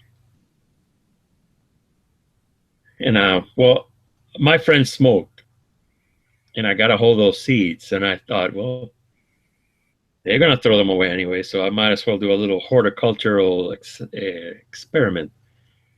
So I got red soil cups, and I started putting them in. I learned how to germinate the plant, so it starts coming out of the little pot. Put them in soil, and at the end, I had maybe 12 plants that are tiny. And I thought, well, this would be a lot of time in jail. So I threw them away. I threw them away. I just, never mind. It's not for me. I don't even smoke, so I just did it for fun. No profit. But it's a weed. I don't know what's wrong with people who make it illegal. It's a weed. Probably less dangerous than alcohol. I It's by far less dangerous than alcohol. would have to study it. alcohol, tobacco. Like I'm not. I don't really smoke. I've never been a big smoker, but it's like I don't know why the government feels the need to regulate that as much as they do. I think that they like to make laws to get poor people in jail. Well, that's one of it because we definitely have a for-profit prison system. You know, I think that's one of the reasons why old Cutbag didn't win is because her old super predator uh, husband signed the '94 crime bill that sent probably millions of young black youth to prison for only having marijuana on them and nothing else. If only pharmaceutical companies would be the only source of pot, it would be legal. Yeah, they charge you an arm and a leg though. Right, that's the key. But they looked at it and said, that's a weed. Let's make it illegal. It doesn't come from a factory. Well, I And think a lot of the reason why it's illegal was I think it was William Randolph Hearst had a big stake in cotton, and it was around the time that people realized that hemp was better than cotton. So he tried to get hemp outlawed, and I think the only way he could do that was to say, "Oh, well, hemp comes from marijuana. I notice you're about to pass this drug bill in the Congress," and he somehow convinced someone to stick marijuana on there so he could get rid of the hemp production. Mhm. That's one of the stories I've been told. It makes sense. Ugh. Hemp is a very strong fiber. Oh yeah, it's organic, it's strong, it's way better than cotton. Hip rope and paper. They used to make paper out of hemp. I hear there's shirts made out of hemp, but I've never seen one. Yeah, I know they make clothing out of it. I don't think I've ever seen any either.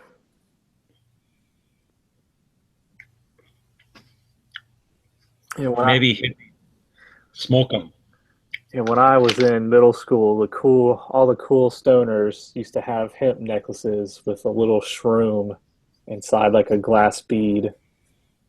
And now looking back, I was like, man, that's such a piss poor decision to wear something like that. I think there was a Well, documentary. there's nothing wrong with it. There's nothing illegal about having hemp. Yeah. There was a documentary in the 40s. I think it was called "Hemp for Victory," because they needed the stuff for ropes for ships. I'm gonna Google that. I'm curious. I had a friend in Ohio who told me this tale that he heard that there were fields that were overgrown, left by the government when they left because they didn't want hemp anymore. So they went over there and found plants. But they had a major malfunction when they took them home, and I guess they wanted to dry them quickly, and they put them in an oven, and the stuff went up in smoke. That's the story I remember from my friend. They came upon this field at night, and there were like 7 feet tall plants. Yep, 1942. Documentary made to encourage farmers to grow hemp during World War II.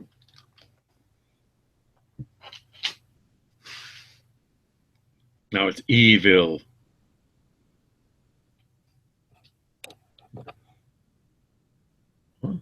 Maybe if people's ideas about hemp go changing, maybe people will think about NFA differently. Yeah, I've Could always happen. been in favor of you get the other groups on board with a law saying like I'll support your law if you support my law to like overturn something. That's the way things used to work. I don't know about now in the current Congress. It's like after the Pulse Club shooting. I was telling some of my gay friends, I was like, look, I'm all for your constitutional right to marry whoever you are. I would hope you would be for my constitutional right to carry what I want to carry. They're like, well, that's different. I was like, no, it's not. It's your right. It's spelled out in the Constitution. Maybe not, gay marriage, but it's in there under, I guess, the Yeah, you 14th have the right. Amendment. You have a right. The government can't deprive you of it. Yeah, I see that happening. People will get together and say, "Hey, we're on the same boat. You need to defend yourselves. We need to defend ourselves. Let's talk about it." But until people can talk to each other, things are not going to happen. Congress doesn't work like that anymore. People in Congress used to go to each other's houses or go to parties. Yeah. Look, now, oh, you're a Republican or you're a Democrat. I'm not going to talk to you. Things cannot get done like that.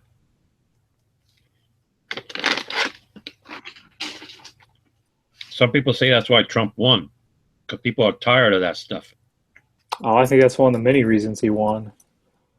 I think another one is people didn't like the hard left agenda Obama has been pushing for 8 years. Mm-hmm. People drove me crazy because I just got done with college a couple of years ago, and it just drove me crazy that you had to be careful on what you said, because heaven forbid you piss someone off in the class or you piss off the professor.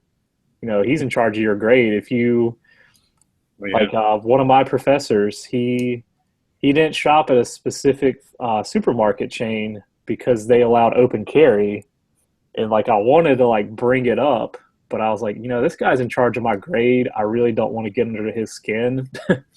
So I'm just going to kind of keep my mouth shut and bite my tongue. Yeah, if professors don't like you, they can make it really difficult to pass a class. Yep. They're supposed to be, fair. It doesn't work like that. I had an English professor like that. Nothing I did was good enough. I don't know, he had it in for me. Yeah, but I passed it. Teacher who was a lot better. But if they don't like you, I don't remember us saying anything political in that class.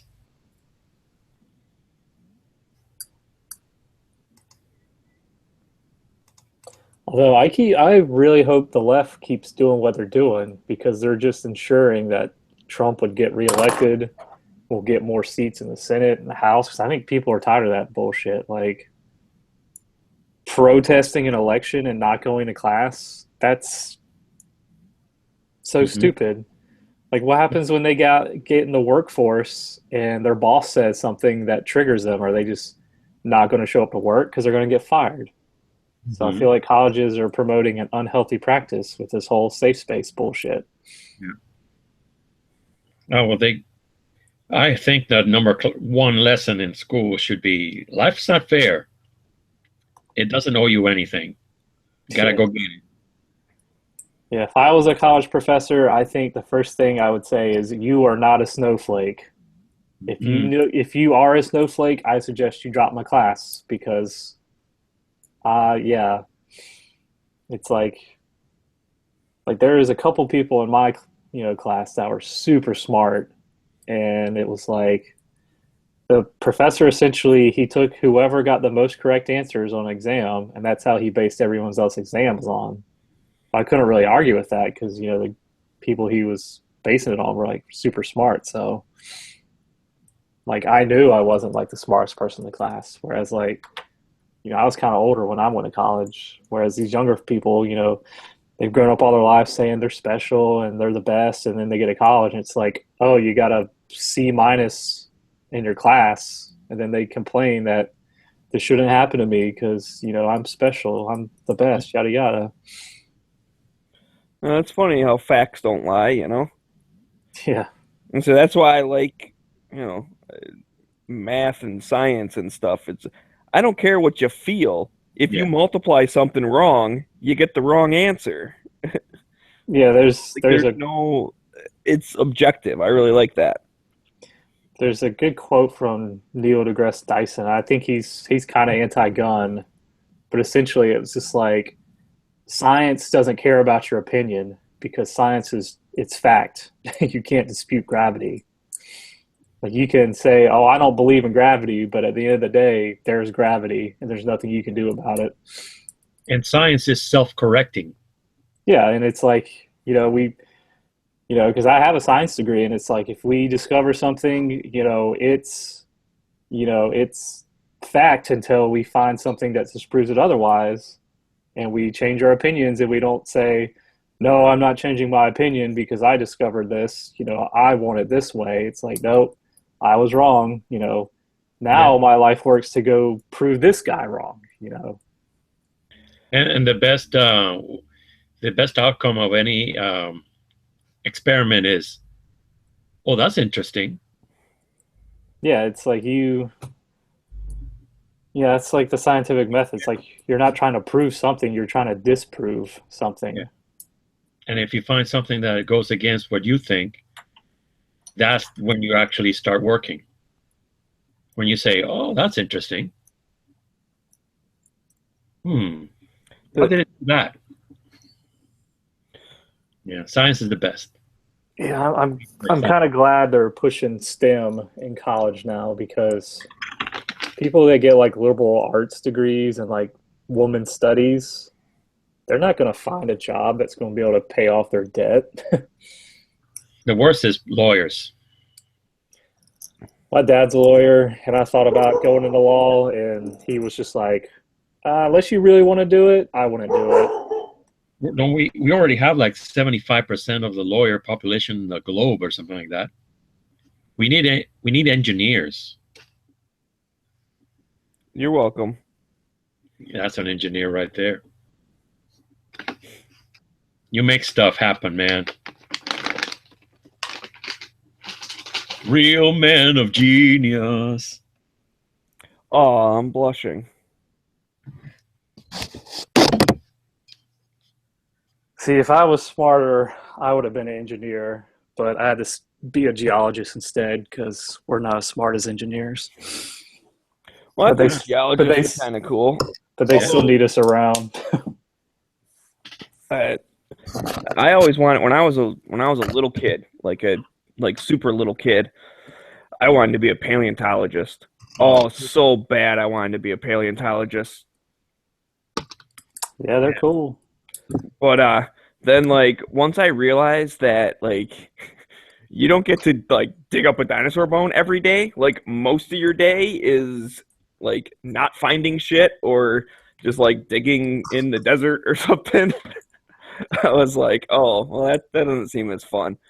So I still Yeah. really like dinosaurs and shit, but I don't think I would have been happy being a paleontologist. Yeah, it's a lot of reading, a lot of research. Like, yeah, I used to want to be an archaeologist because I watched Indiana Jones growing up. And then when I realized that, like he says in the movie, most of archaeology is spent in the library research and stuff, it kind of loses its appeal. And also, like, not killing Nazis and stuff like that, it's not very exciting. Oh man, don't get to kill Nazis.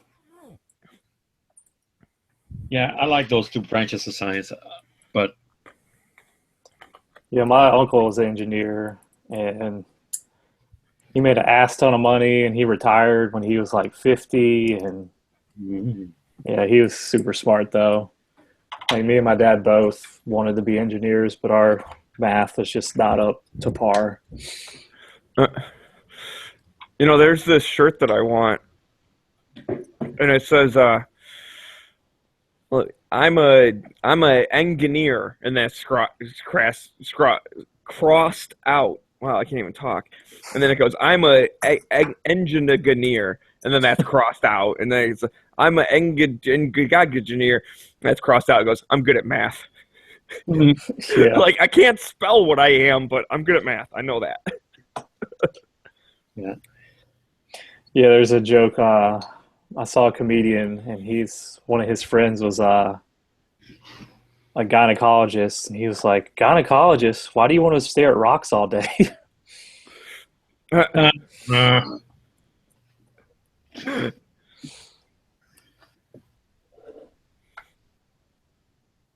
I'm actually a proctologist, but this is my day off. Yeah, we had a professor that she was a paleontologist, but she was like got her PhD at like Harvard, and like she was pretty well renowned in the field. But she is super tall. Like everyone in her family is super tall, and her son went to China, and I had a picture of her son just standing in a crowd of like the Chinese people. She's like, "Can you guess who my son is?" And he's like 3 feet taller than everyone else. Well, that was like my cousin. He used to work for Cleveland Golf, and he lived in California, and he's, big, tall, American looking dude, bleach blonde, like surfer looking kind of guy, like surfer bro, but he's like super smart. And anyways, he had to go to China, and that's, I mean, he stood out like a sore thumb. I mean, he's not amazingly tall, but I think he's like 6'7" or 6'8". Like that's tall enough. And then it's just like bleach blonde hair, like just stands out like crazy. Yeah, anyone's tall to Chinese. I think what their average height's what got to be like 5'5", 5'4".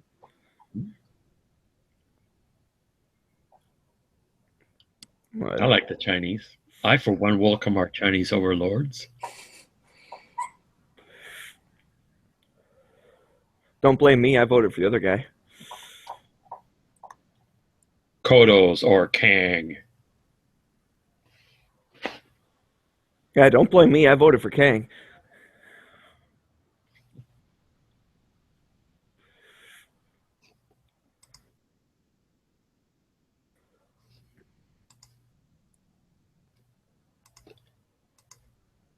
Say, a while ago, I was talking to Dano and everybody, and I guess they were talking about things to keep your mind off going to sleep on the road. Do you have any tips? For long drives. I sing. Just roll down the window or sing. Yeah. Yeah. I sing nice lullabies and just keeps me awake. To keep. Now, see what you do is you get a CD of like the mellow out music, the running water, the cloud, the thunderstorm, that kind of The stuff. babbling brook. Yeah, it keeps me up. Well, that's the worst for the car. You have to stop every 5 miles to pee. Oh, yeah. What I do is that I look for buckets. Keep your eye out for buckets. It keeps me awake. I thought you meant so you don't have to stop to pee. I'm like, that's No. pretty gross, dude. Like, just stop for a minute. It's not the end of the world. No, but I I know look for people that are insane about that. Like, I'm not stopping, blah, blah, just hold it. Blah, blah. It's like, dude, it's gonna take a minute. Like, just pull over. Do we have to get to wherever we're going like a minute earlier? It's not like it's gonna take an extra hour. Yeah. I stop whenever I need to. When I feel that I have to go, I go. Everywhere there's a restroom or a restaurant or a gas station. There's no need to hold it. Well, I mean, there are times when you're in between cities and stuff that you either have to plan ahead or just, stop on the side of the road, which isn't the end of the world, but Yeah, I've gone hunting a couple of times where I stopped on the side of the road and just took a piss. I have seen a lot of plastic bottles filled with pee. those are truck drivers. See, because they do get paid by the minute type of thing. Yeah. So it does hurt them to stop. And it's a pain in the ass to like try and get off the exit and pull into a rest stop or whatever with a big ass truck and then have to like back up and like go around the building or some shit. Like, so I can kind of see that, but still, I think that's gross.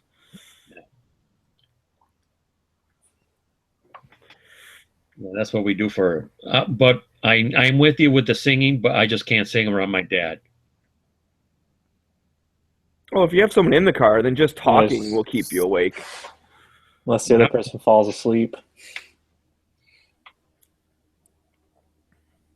That's true.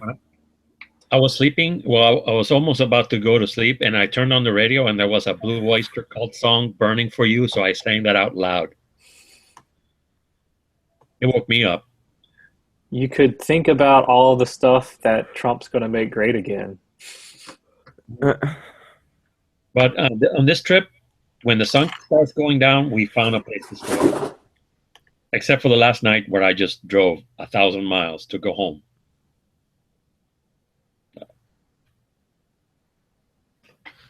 But we usually stayed around 5 or 6 o'clock. We already had a place to stay.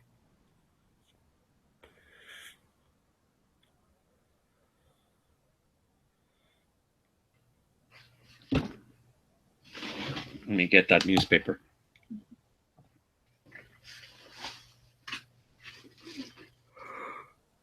Oh shit! I'm getting sleepy. You need to sing. So when we were on our trip, I was grabbing some newspapers. You know, they give you that complimentary newspaper. And this one is from The Courier from Arkansas. It says, "Too close to call." And then Arkansas Democrat Gazette had election lurches on a wire or something. I was hoping to get that Trump wins, you know, the collectible paper.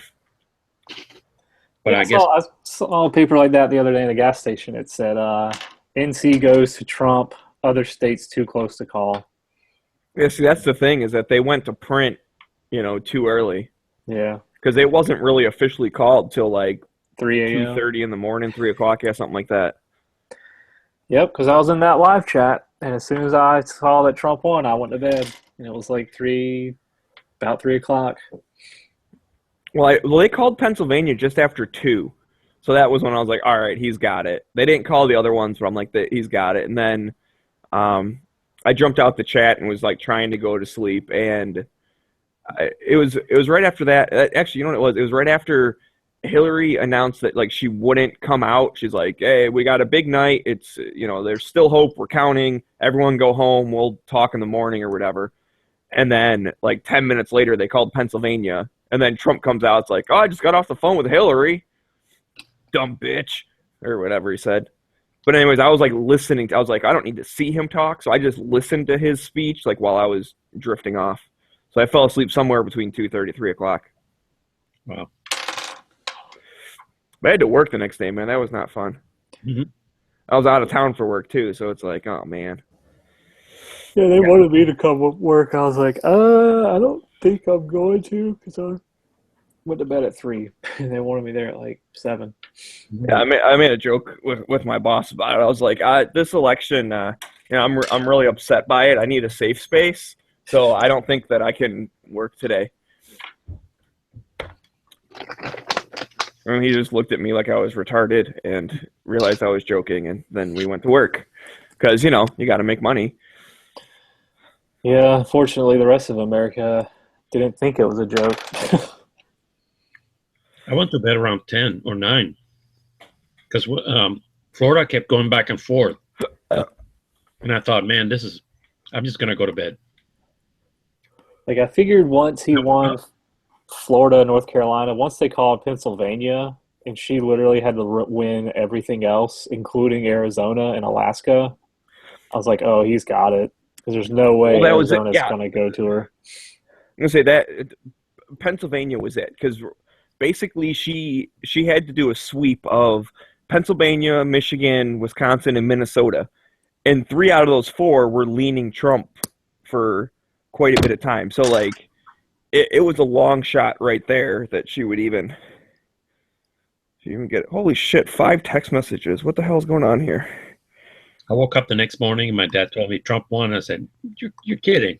No, I can't be. Well, what's the truth?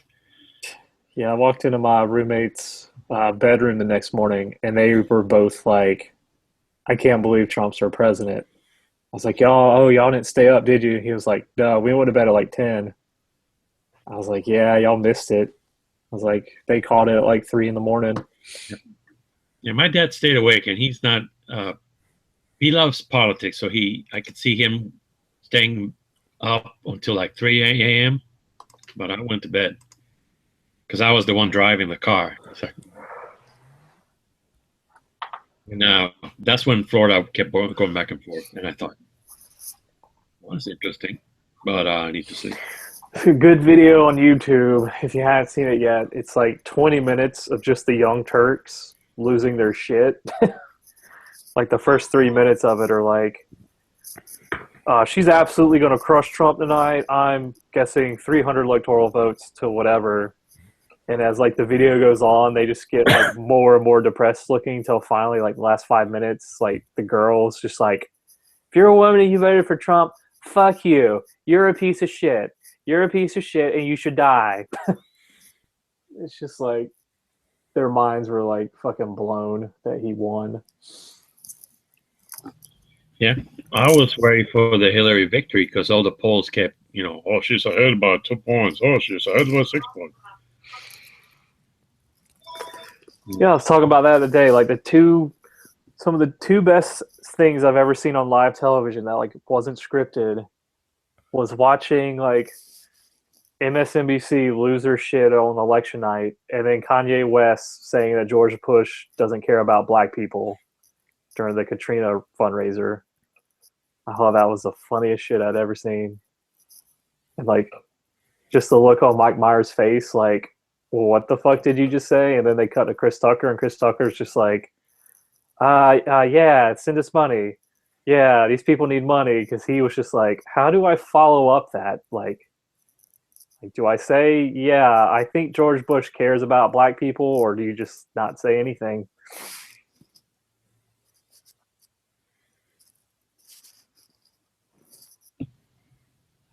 Yeah. And it's like, he said he was going to run for president, and it's like, oh, that's a fucking joke. But now that we have Trump, could be a possibility that Kanye would actually run. I don't know. I think he's kind of crazy. Oh, he's definitely crazy. He just canceled he was singing and all of a sudden he took off. He left. Yeah, that's because he's married to a Kardashian. That's what they do. They either turn you into women or they want you to make you kill yourself. Or chop your wiener off. Yeah.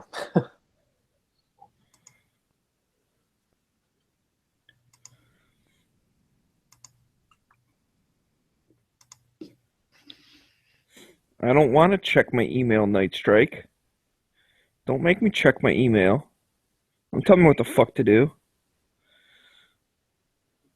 This hour of the program is brought to you by Mr. Dr. J.H. McLean's Volcanic Oil Liniment. Ask for it by name. You're so weird. That's something when Smeggy says I'm weird. That's how you know it's bad. I'm big league.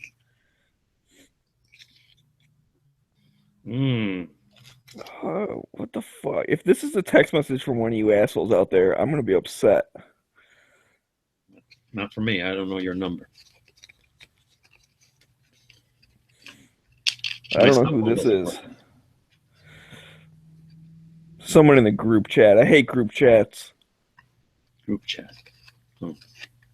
How many people are in the thing? Oh, look at that. That's cool. Oh, there's just 3 other people. Who the hell else did you text, Night Strike?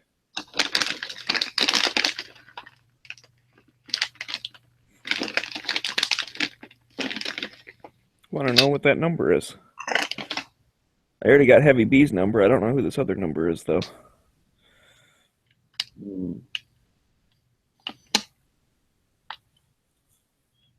Does anybody know if Skittles have glutens?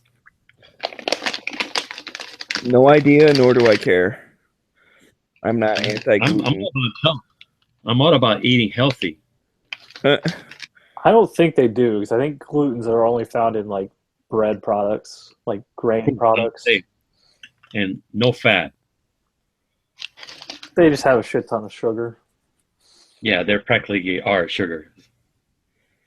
I got 2 legs. I can lose one. And it's normally just a foot. It's not the whole leg or anything. They'll take the foot. I can still mow lawns with a foot. 1 foot. You have a cool story. Just pretend like you lost it in a lawnmower accident. Yeah, that's it. That's it. That's one of my favorite Halloween decorations we set up. So my buddy's got this old lawnmower, and I set it out, and then I take like a foot, like a severed foot, and I stick it like out the chute from the side, and then he has like a severed hand, and I put that on the handle with like just hanging there with nothing else. So it looks like a dude like got sucked into the lawnmower and like it ripped his hand off because it got stuck to the handle, and then the foot's hanging out the other side. I don't know why. It's so simple. It's so dumb, but I just laugh every time I see it. It's brilliant. I know, I'm a genius. Yeah, it's the engineer in you. I love setting up Halloween at his house. Yeah, There's so much cool stuff. this Halloween was cool. I got to walk with my little nephew all around the neighborhood. I saved the day. His dad was not feeling well. His mom was working, so he would have lost out on the whole Halloween thing, and he looks forward to it every year. So that was cool. But it would have been cooler if we had that golf cart running. We decorated the golf cart with spider webs and giant spiders. It was going to be awesome. But I don't think the machine that charges the batteries is working because it doesn't hum. You're supposed to get a hum, and the voltmeter just sits there. I don't think it's working. So do y'all know if Slate is like a liberal publication? Yeah, I think so. So I'm reading something, and it's just talking about David Clark as like a possible Homeland Security position in Trump's administration. Mm-hmm. It says David Clark is also a member of an anti-government extremist group monitored by the Southern Poverty Law Center called the Constitutional Sheriffs and Peace Officers Association, and has appeared on Sandy Hook truther Alex Jones's radio show. And it's like, oh, so you mean sheriffs don't want the government coming in and taking people's gun rights away? How's that unconstitutional or anti-government? Like, that's what we need in this country. It's more people to stand up to the government. Mm-hmm. Yeah, I think they're like the equivalent of like a HuffPo kind of thing. So yeah, I'd say they're pretty liberal. Liberal, yeah. But I love too how it's like they couldn't just say like he's appeared on Alex Jones before. They have to throw in that Alex Jones is an anti Sandy Hook truther or whatever the fuck they call it. Like they have to qualify that. So you're like, oh, therefore, because this person went on, a TV show, well then he obviously agrees with everything the host does. So I'm going to say something crazy the host believes. Yeah. Like that's like saying that's so It'd be, dumb. it'd be like if you went on Van Jones's show and then be like, you're a communist because Van Jones is a communist and you went on a show, therefore you're a communist.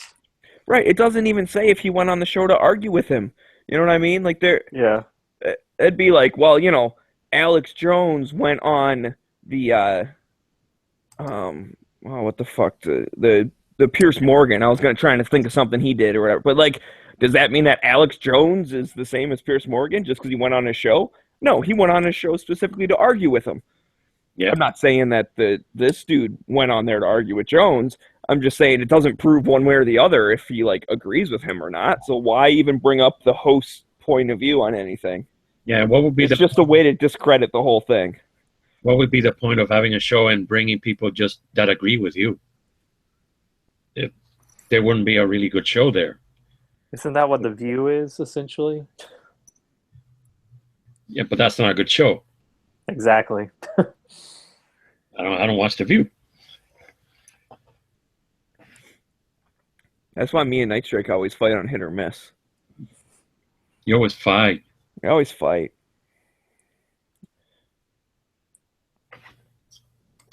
We're domestic abusers. We fight with each other. Oh. I hate it when you fight. Even the dogs agree. They're calling my name. What? Yep, the guard dogs. Ralph! At it again. Ralph! Yeah, what? I like dogs. Oh, I like bees, except when they go ape shit like this. It's like they see a leaf blow by the yard and they go ape shit. Leave, leave, bro, leave.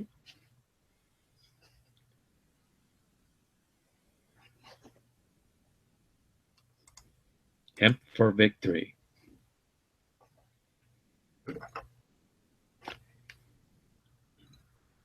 I'm out of salsa.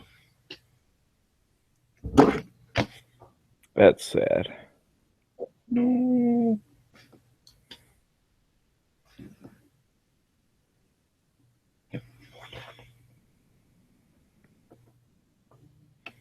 I don't want to go to work tomorrow.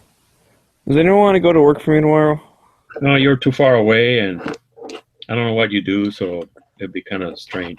That's okay. I don't really know what I do either. No. If I can get that engineering salary for a week. Mm. You can get it for the day. You got to be responsible to get that salary. Yeah, I'm working retail right now until I can find a job. And it's Man, my hat's off to you. just getting Dark crazy. times are come. I Oh know. yeah. I very much. I will be thinking of you on Friday. No, I got Black Friday off, so I think I'm Oh, gonna you go do lucky some son of a hiking. bitch. Man. My God, dude, I worked at a hardware store for a while, and okay, let's preface this. I don't really like people. I don't like shopping. Therefore, Black Friday is about my like biggest nightmare. Yeah. I Like, used to like people. Then I worked retail.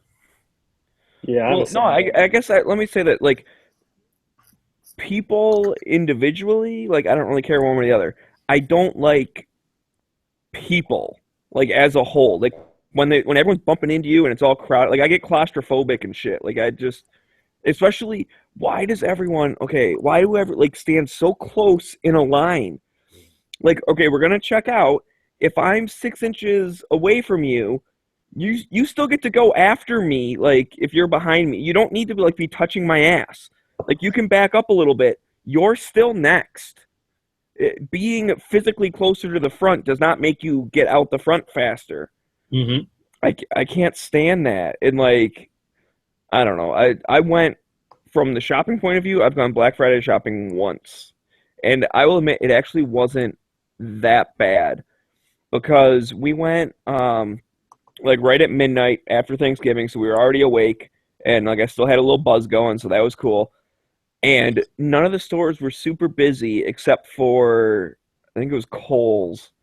And that was one of the ones where it's like I was standing in line and she was off like getting stuff and then coming back and like handing it to me and then running off and like getting more stuff.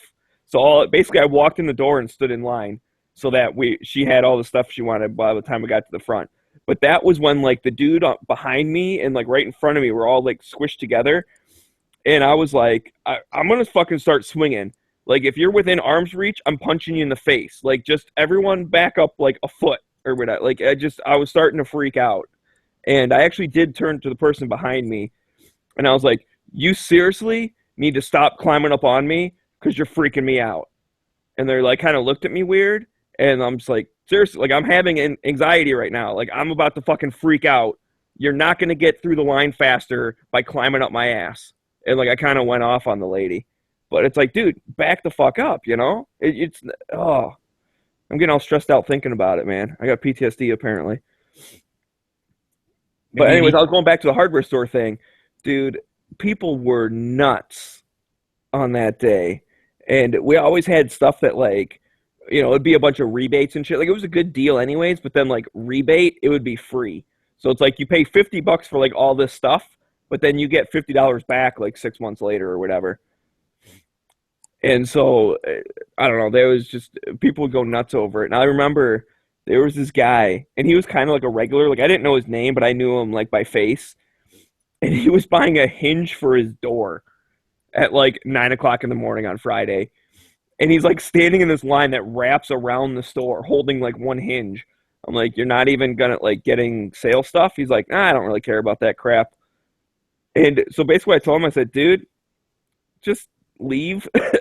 Like I wrote up a slip, like I wrote the stock number down. I'm like, here's this piece of paper. Like, next time you come in, just hand them this and pay for it. Yeah, I always Like, feel bad. I'm like, yeah. I'm like, you're not standing in line for an hour to buy a fucking hinge. That's retarded. Get out of here. He's like, they won't say. I'm like, if anyone says anything, tell them I said it's okay. You know, you got the piece of paper. I wrote my name on it or whatever. I'm like, they'll be fine. And he just walked right out the front door. No one even noticed. So it's like, I bet you Black Friday is probably a big fucking thing for like shoplifters because Right. everyone's so busy and crazy. I bet you could just like grab a couple things and walk out. Did you hear about the guy who had the Walmart vest and walked out with like 4 TVs? Oh no, I didn't. But that's a decent idea. Yeah. I heard someone, it was a couple months ago, that someone dressed up like a Brinks guy and just walked into a Walmart and like robbed them essentially.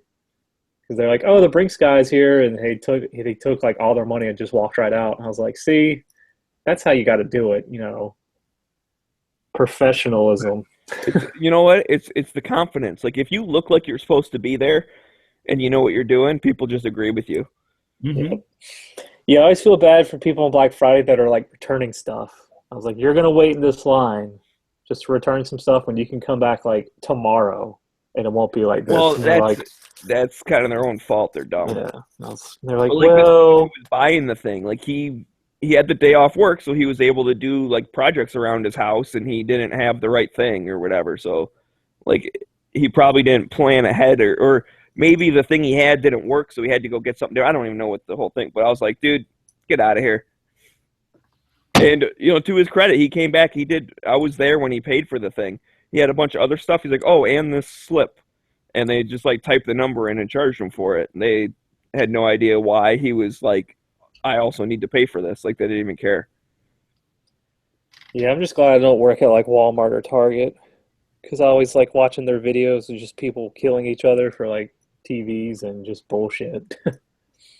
We had this thing. I almost got ran over.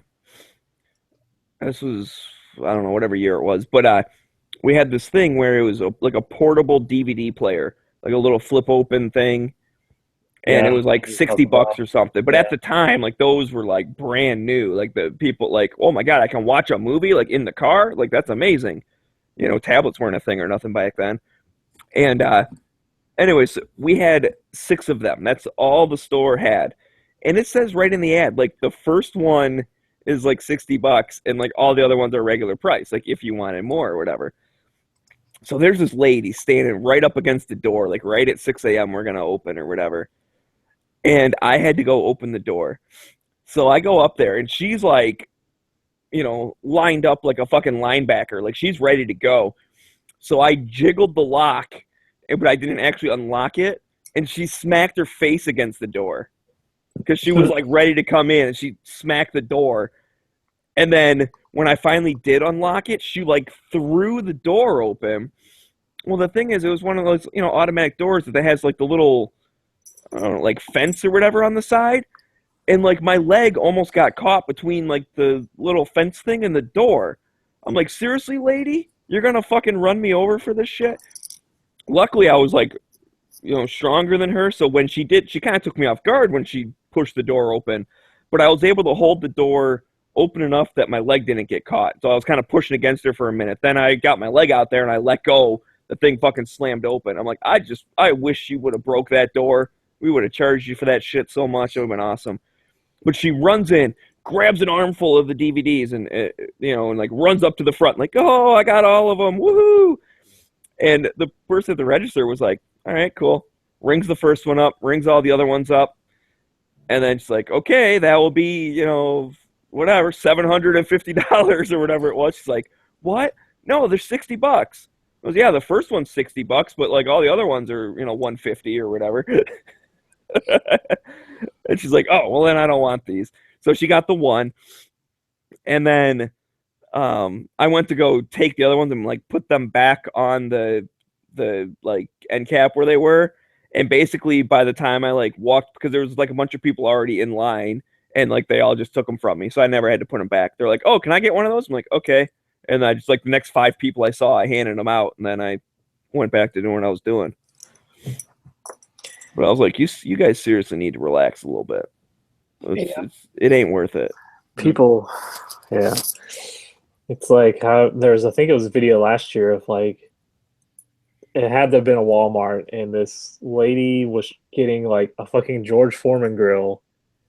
She's got one, and she gave one to her like 4-year-old daughter to hold on to. Well, this lady like steals it from the daughter, and they just like start going at it. I'm just like, what the hell is wrong with people? I saw that. Stealing from a child. I'm definitely carrying on Black Friday if I'm shopping. I'll tell you that much. Yeah, I see those videos. I'm just like, man, just think if the shit ever hits the fan. I'm glad I'm armed because, you know, these people are, at that point, it's like mob mentality. Yep. If you have something they want, they will do whatever they can to get it. Yeah. And think of it. That's just like 50% off of George Foreman. Imagine if it was food and you haven't eaten for a week. Yep. You know what I mean? Like that's, yeah. It actually is a decent, practice for shit hit the fan. And just imagine it's going to be 100 times worse than that.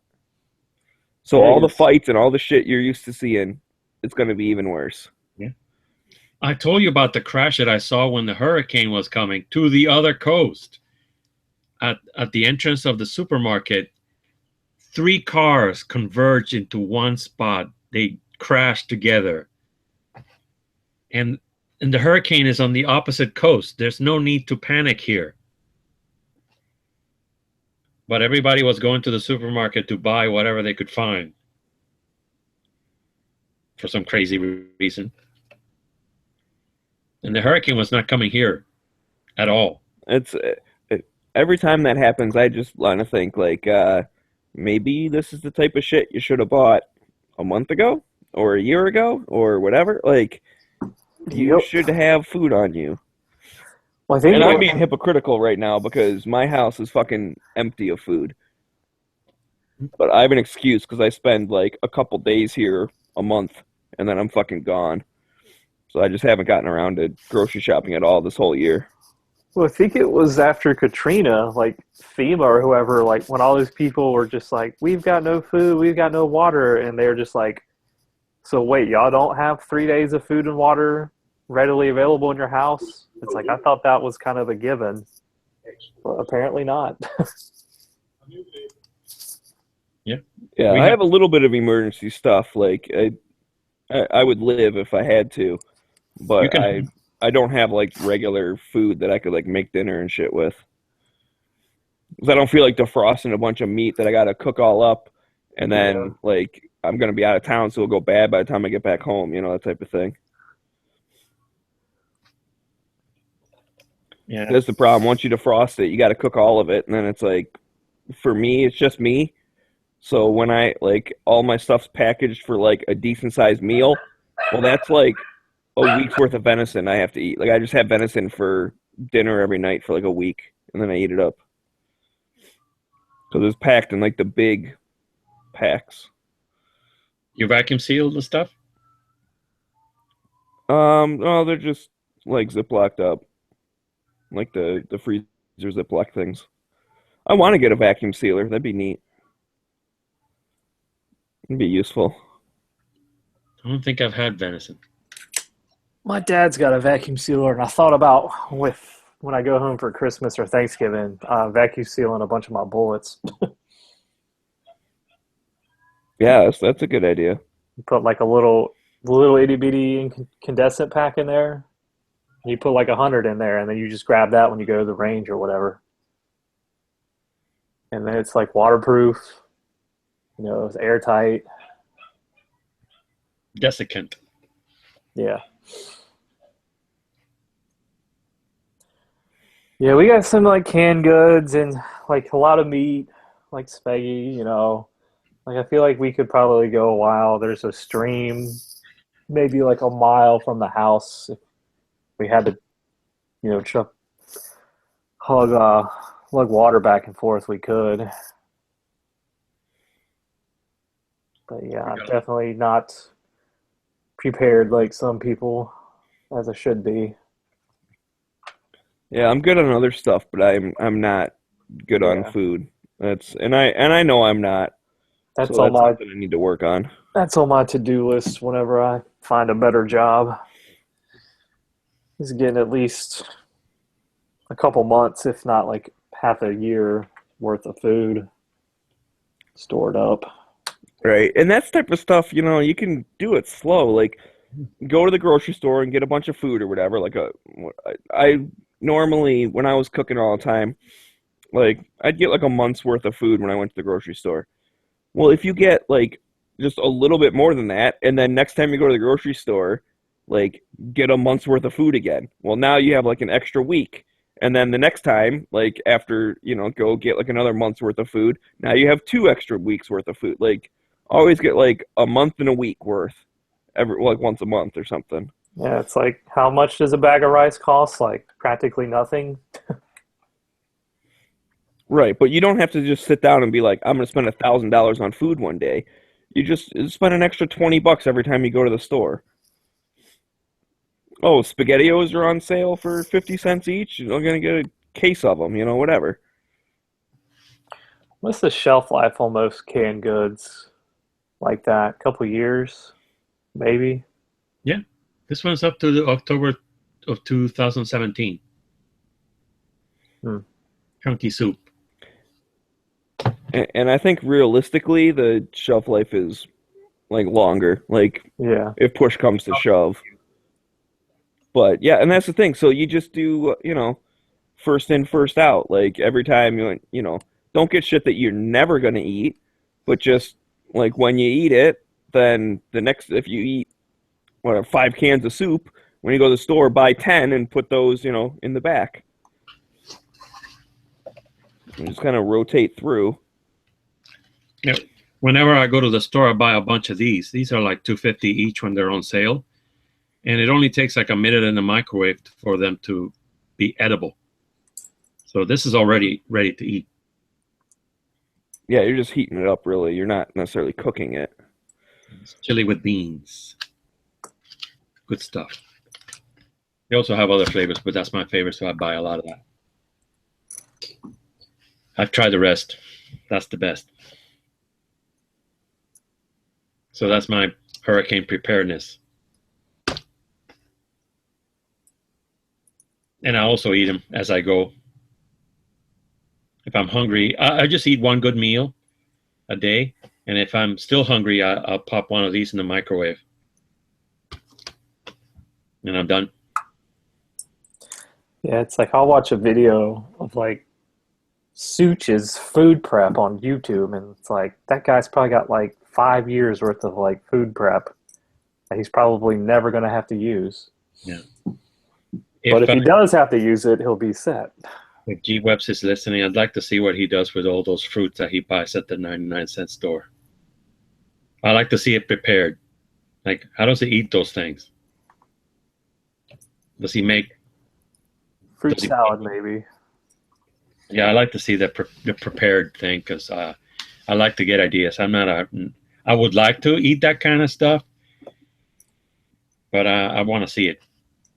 You should see if Food Channels is taken already, I think, though. Channels. And he can just like post his Instagram, because he posts Instagram pictures of food every now and then. Yeah, but they're mostly in the unprepared, all wrapped up from the store look. Does he cut them in half? Does he make a little fruit salad? Because I like to eat Like the guy with the 2-pound bag of Skittles. that's like fruit. Yeah. It's food. Tastes like the rainbow, right? Yeah. But kiwi doesn't taste like kiwi at all. I had natural kiwi and I was disappointed because I've always had the Starburst version. Not the Yeah, same. kiwi's not as sweet as a Starburst. No, I was disappointed. And I had Really? blueberries. Blueberries in a muffin taste way different than blueberries natural. I was disappointed there too. Because the blueberries in a muffin are sweeter than the natural blueberry. I don't know how they do it. Well, when you cook, so a lot of times when you cook stuff, it like becomes sweeter because the stuff starts breaking down and it like convert stuff into sugars. Yeah, I was disappointed. I bought a whole bag of that stuff, and I thought, man, this is gonna be great. It's like natural Skittles. Wrong. Natural candy. Yeah, Yeah. maybe if you took some blueberries and poured a bunch of sugar on it, then it would taste more like candy. No, but that kind of takes the purpose of eating healthier. I'd like to. I almost bought some sliced pineapple in a can. Ugh. I like those ones sometimes. I don't like pineapple. It's gross. Pineapple. And fruit salad. I like fruit salad a lot. Peaches. I like peaches in in the natural form, as in a can. Syrup.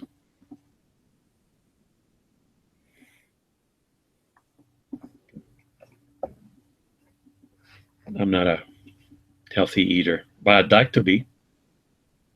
I just want to see it in its. I like to see the presentation. I think if I can present the food properly, it will drive me to eating healthier. Yeah, I need to eat healthier. I need to lose some pounds. Well, I think I'm in good shape because I walked a lot. I walked all the gun show, and I did half again. So without stopping and without sitting down.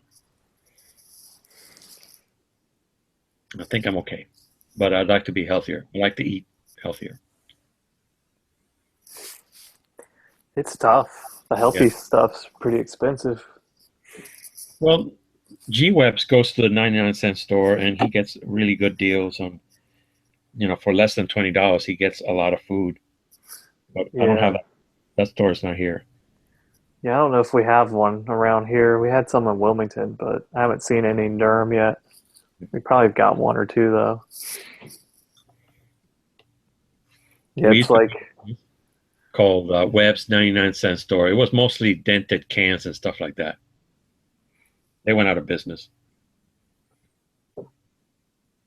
And I got the Dollar Tree, but they don't sell fresh fruit. The Dollar Tree was without power today, so they couldn't do any business.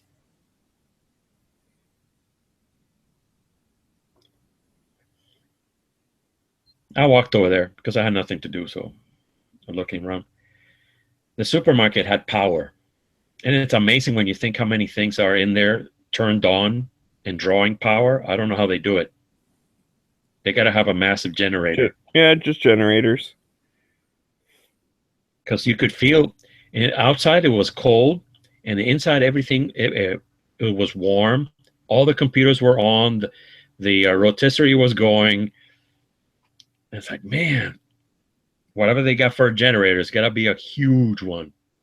Well, they probably have one that's just like hooked up to like natural gas or something, because those are a lot more like efficient. Mm-hmm. So North Carolina is trying to pass legislation that would make attacking police a hate crime. I can't stand hate crimes. Yeah, every crime is a hate crime. Yeah, I cannot stand that. It bugs the shit out of me. Yeah, it is wrong. All crime is crime, period. Yeah. You can't decide whether something will be punished harder because of the motive. Exactly. Someone punched me in the face. Okay, that's assault. You get a year in jail. Someone punched me in the face because of my skin color. Okay, that's a hate crime. You get 10 years in jail. No, fucking A. Like, either the one thing is like too lenient, so okay, just make the original thing, like the original punishment more, or just like have it be the same. Like, I can't stand that. It like really pisses me off. Especially because then you're trying to prove like, someone's motives or whatever. And also it's like, well, why the hell? Maybe the dude just doesn't like people who wear purple hats. So is that a hate crime against purple hats? It's like if they happen to be the same color, then it's not a hate crime. But if they happen to not be the same color, then it's a hate crime? Like, no, dude. you can't just assume that the person's like a racist or whatever just because they did something to someone different. Like they're probably just crazy or whatever. So that's the part I don't like is you have to prove someone's motive instead of just being like, hey, they did this thing wrong, let's get them in trouble. Like they should just all be punished the same. Everybody should be equal under the law, period, including in their punishments. Yep. Right. 'Cause- Yeah, I just don't think one, because then that's almost like saying, well, like, okay, if you punch me in the face, it's only like kind of bad, but if you punch that guy over there, then that's really bad. Like, how come that guy's his face is more important than mine? He's special over there, and you're not. I guess. Everybody's face is the same. Should be. Well, I mean, some are ugly and whatnot. Like, maybe you should be allowed to punch ugly people in the face, but don't punch pretty people in the face. Then it'd be a hate crime. Like, if they did that and like it had nothing to do with race, it was just about like appearance. People would lose their shit. They would go crazy. Right. You can't punish someone more because they hurt someone who's pretty. It's like, well, what the fuck? That's kind of what you're saying with the other thing. Yep.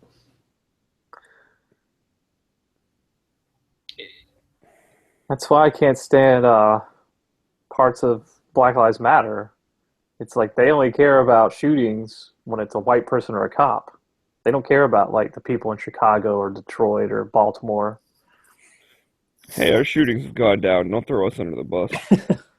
And like I agree on their aspect that like, you know, races are treated differently under our judicial system, and that probably needs to be fixed. But their whole idea that cops are going around executing black people is just so absurd.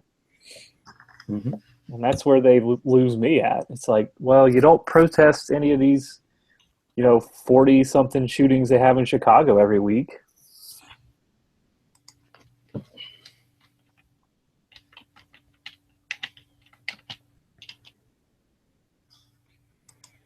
There's a really good. You follow It Came From Detroit on Instagram, Smeggy? No, I never heard of it. He's really cool. He posts a lot of cool pictures.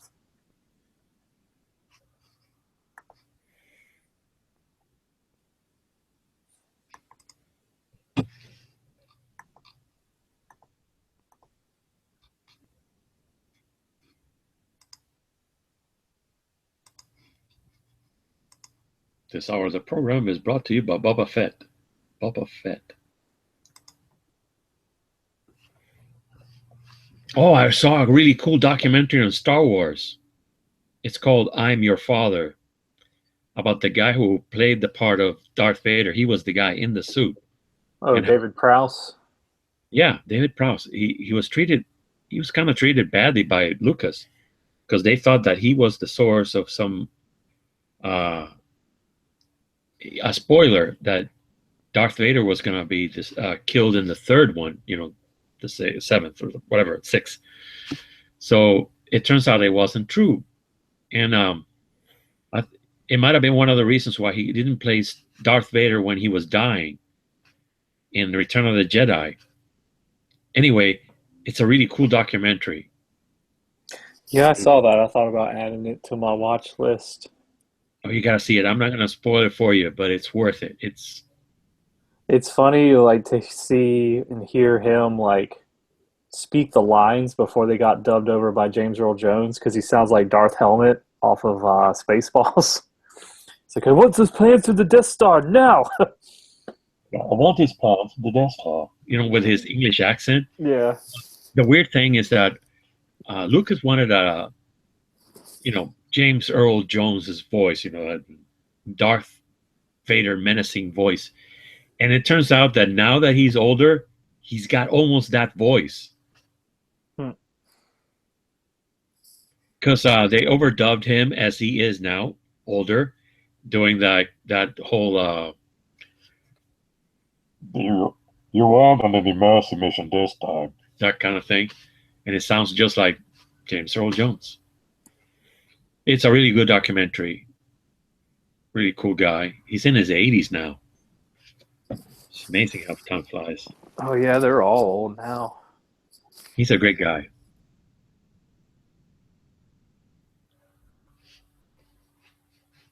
And I think he got knighted by the Queen, or he's a member of the English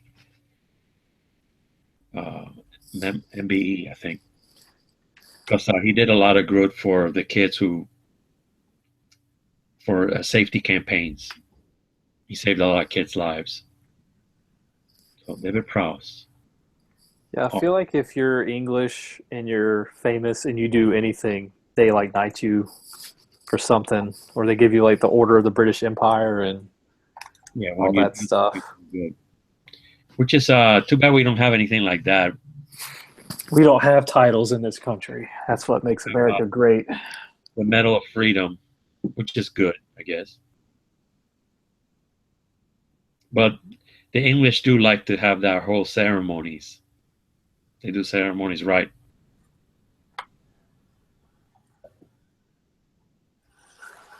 I don't want to have a queen though, but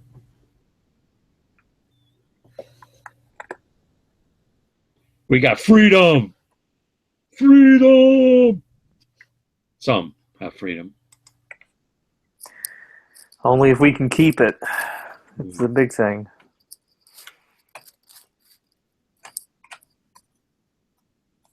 We have freedom, but we have a lot of curfews on that freedom. Yeah.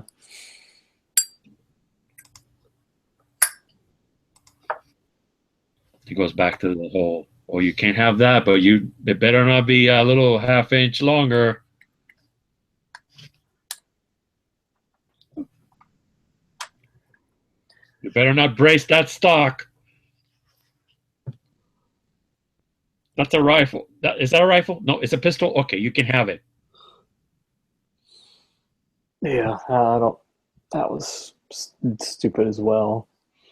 Wish they take SPRs off the NFA as well, suppressors. Hope so, but I doubt it. It's little steps. I think getting full autos back is going to be the toughest one to sell.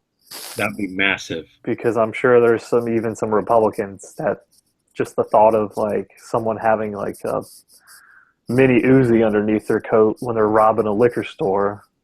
Yeah. Even though they might be pro-gun, they might not be pro-machine gun. Mm-hmm. So I think that's going to be the hardest thing to get rid of. And we might not ever get rid of it. Mm-hmm. But I think everything else is fair game at this point. I hope so. The bad thing is that nobody in Congress has any kind of stake on that. You know, Well, if there's one guy in Congress that's probably would be pro machine gun, it's probably Ted Cruz. Because I think he even did like a campaign, some kind of video with like the whole machine gun bacon. But yeah, I feel like that's going to be a tough sell. Yeah.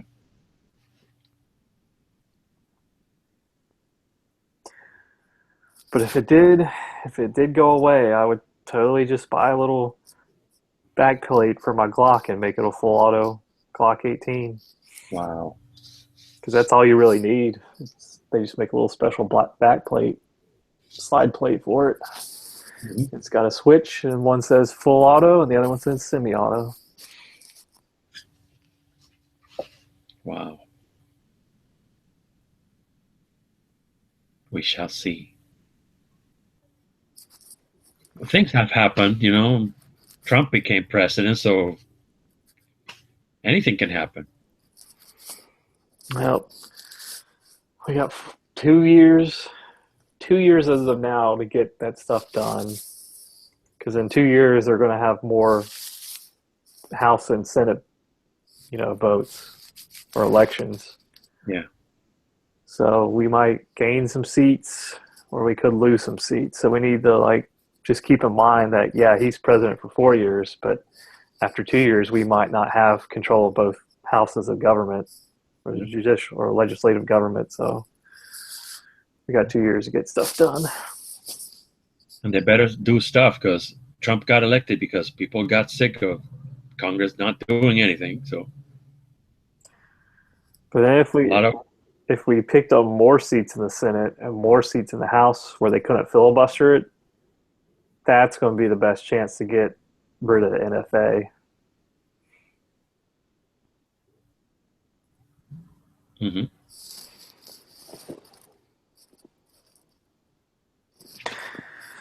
I gotta go see what my roommate's plans are for Thanksgiving, but Yeah, I'll be in Miami.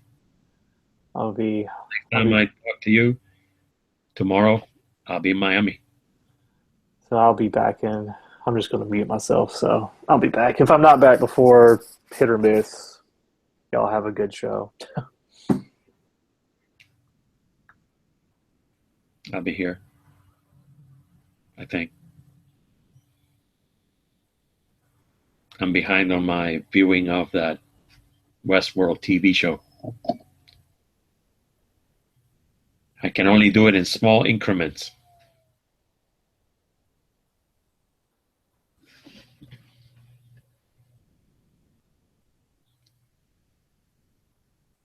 I already told my sister I want for Christmas. It's small. I just want that Atari game that has the hundreds of emulations so I can play it on my computer or TV. That's all I want. If it's on sale. So that's my Christmas gift. That's what I'm hoping. Knowing her, she'd probably buy it even if it's full price. I don't mind. I went there the other day to Lionel Playworld, I guess, or Toys R Us. I think it's Toys R Us. And it was full. It was on sale, but I didn't pick it up because I don't know what the connections are on the back of it. I don't know if I can put it up to my TV. So I didn't buy it. And nobody shows you what the connections are. I just don't want to buy a thing and bring it over here and not be able to play it.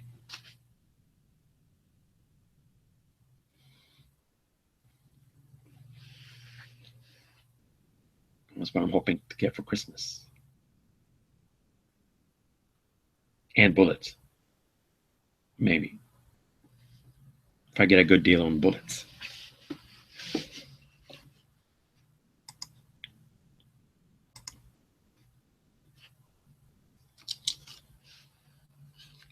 This hour of the program is brought to you by Hormel. Chili with beans.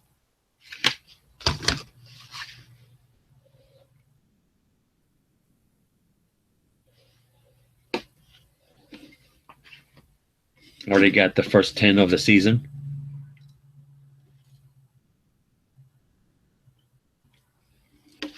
And I ate the cookies inside.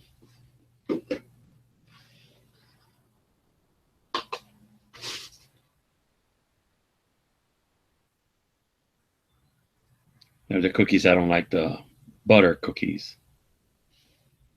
I ate them though.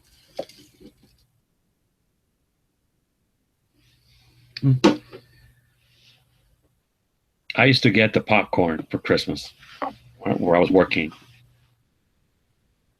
You'd have that popcorn in the big can with the separations inside and the caramel in one place, the butter on the other, and the cheese. Anyway, I liked the cheese the best, so I ate them first. And I begrudgingly ate the rest, maybe, or throw them away. I don't know. Sometimes I would throw the stuff away. Just don't like the other popcorn types.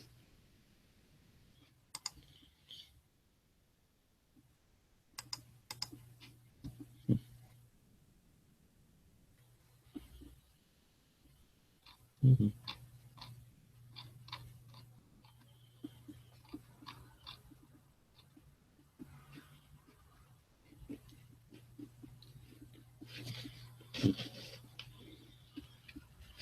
Doctor Strangelove.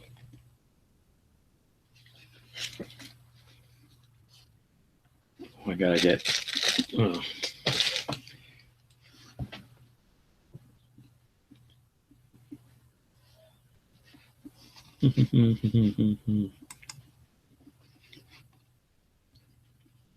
Doobie doobie doo.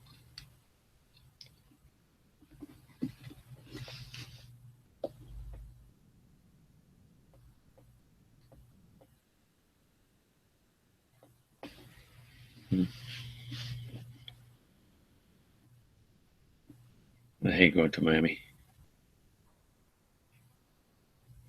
I'd rather drive to Tulsa. Or anywhere, really. You gotta do the family thing.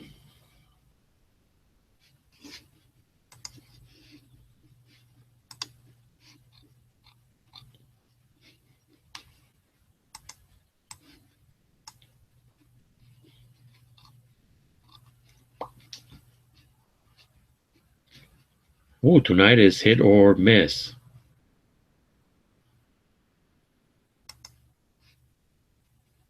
Let's see what time that stuff is.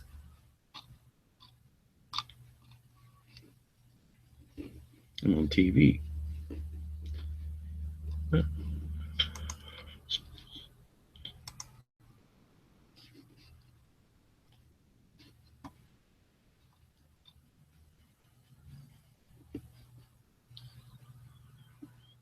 Oh, I need to put that book back. Oh, 9. That's a long time from now.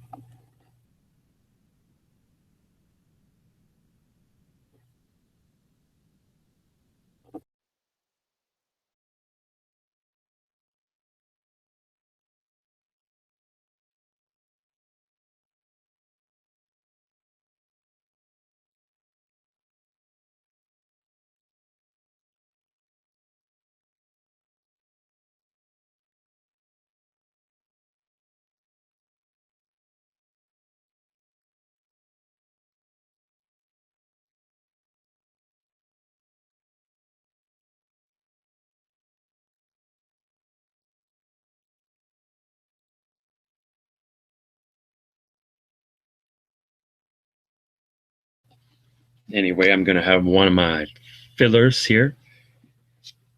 There used to be a bookstore called the Antiquarian Bookstore over here. And I bought this over there. I still got the receipt in it. Bought it for $10.70. This is a book called They'll Never Quit by Harvey Clemmer. This was written during the war, I think before the involvement of the United States in it. Copyright 1941. It was almost. This is the second printing, probably, because that's where it says. This was before.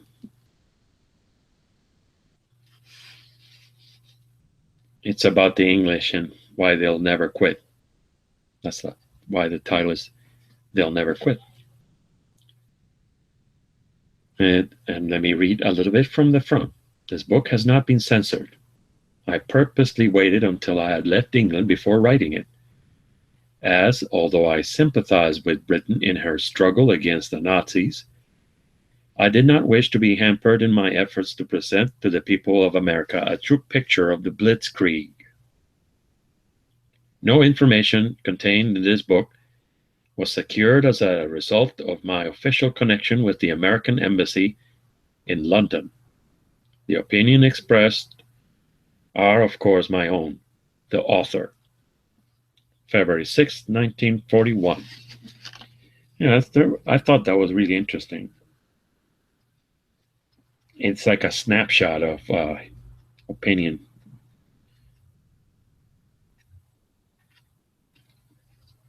What is this? I get to read it. It's one of those interesting books that I have. I might have to find another one in a second.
And I'm back. This one I don't remember what it's about, but it's one of those interesting books. So you don't really, there's nothing here. There's nothing real at all here. So I don't even know how I found it. It was probably at the thrift store.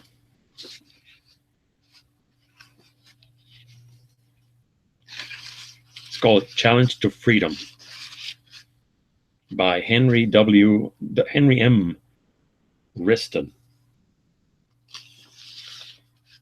It was written in 1943. This is the third edition. So this is one of those World War II books. You can tell it's wartime because it has a little eagle and the date, of course. And it says, this book is complete and unabridged in contents and is manufactured in strict conformity with government regulations for saving paper. It's a World War II book. Let's see what Challenge to Freedom is about.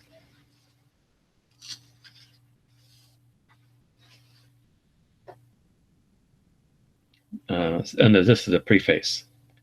This volume is a sequel to an earlier book. Guess I have to find an earlier book then, too. Prepare for Peace, published in 1941. The last chapter of that volume set forth a theory of peace, quote unquote. These chapters expressed the kind of domestic government consistent with peace. These chapters expressed the kind of domestic government consistent with peace. It's a tough sentence. This thesis, no, I'm going to read that one. So chapter 1 is Mood of Defeat. It's all about fighting the war and the government. Chapter 2 is Democratic Fundamentals. And as I was opening it up, I found this Polaroid. That's me, and look at that hair. Drinking a beer with this lovely lady at a bar.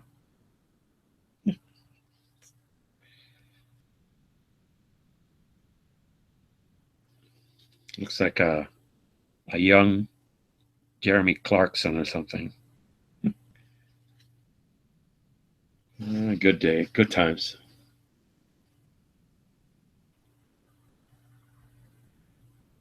I don't know if she was with Bud Light or that was the time where the Jack Daniels people showed up. I don't know whether to keep that Polaroid in there or put it somewhere else. I just leave it there for the future. I like to flip through the pages sometimes and see if I can find anything cool somebody left there before me.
Hi. Ooh.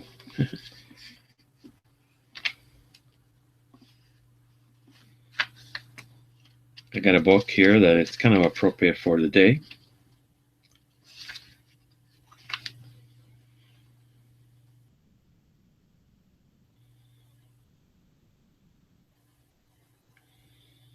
I guess this is as good a page as any to read from.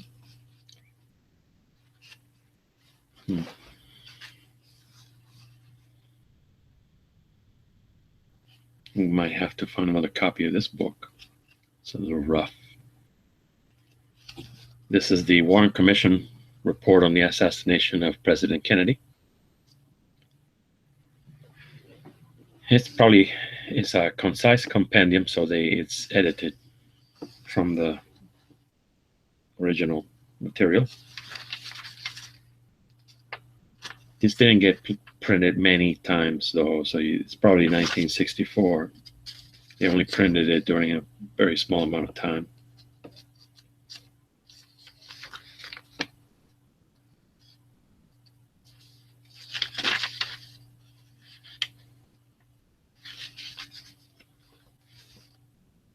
So I'm going to pick something interesting and read it. See, I got a little bit of time to kill.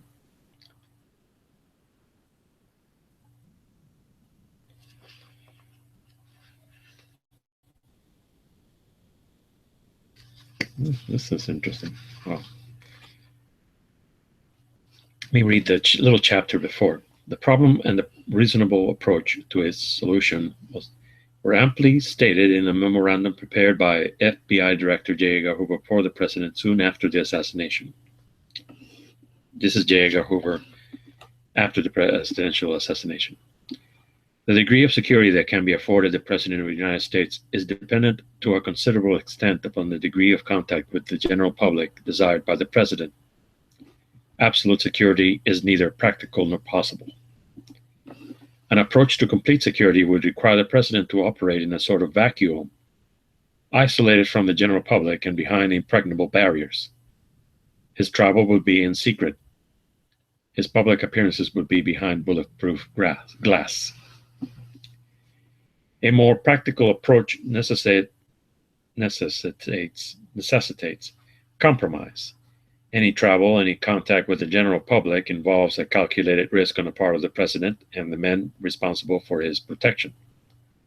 Such risks can be lessened when the President recognizes the security problem, has confidence in the dedicated Secret Service men who are ready to lay down their lives for him, and accepts the necessary security precautions which they recommend. Many presidents have been understandably impatient with the security precautions, which many years of experience dictate, because these precautions reduce the president's privacy and the access to him of the people of the country. Nevertheless, the procedures and advice should be accepted if the president wishes to have any security. That's a little bit from that book. It's kind of dry.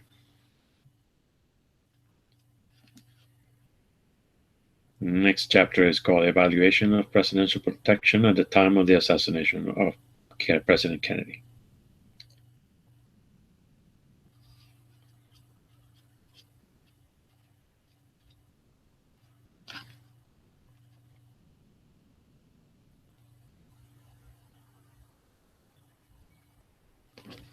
There's an interesting thing. I've read a book about this. Contacts with the Cuban and Soviet embassies in Mexico City and the Soviet embassy in Washington, D.C. Before the assassination, Oswald traveled to Mexico City, where he visited both the Cuban and Soviet embassies. That's the little star, which means read to the bottom. Read this. The Soviet embassy in Mexico City includes consular as well as diplomatic personnel in a single building. The Cuban embassy and Cuban consulate in Mexico City, though in separate buildings, are in the same compound. Both the Soviet and the Cuban establishments will be referred to throughout the report simply as embassies. Oswald's wife knew of this trip before he went. but she denied such knowledge until she testified before the commission. The commission undertook an intensive investigation to determine Oswald's purpose and activities on this journey, with specific reference to reports that Oswald was an agent of the Cuban or Soviet governments. As a result of its investigation, the Commission believes that it has been able to reconstruct and explain most of Oswald's action during this time.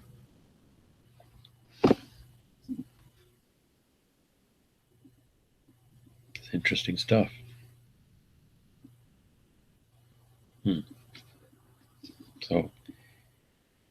So these are everywhere. I used to see them a lot in thrift stores. And I finally bought one. So if you're in a thrift store, look out for one of these. I think they are in different covers too. Some people printed their own version. It's like the Pentagon Papers and stuff like that. Good to read.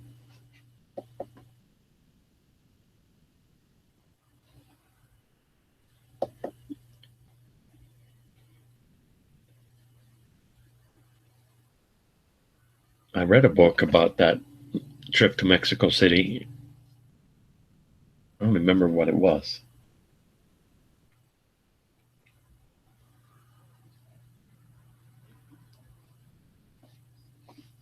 He went on to talk about this lady and whether or not Oswald was having a relationship with this lady at the consulate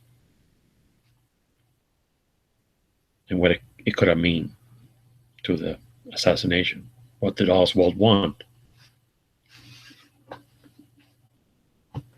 think Marina said that Oswald wanted her and the babies, I think he had 2 kids, to defect, to go to Mexico, and then from there to Cuba. Because Oswald always thought that things were better everywhere else.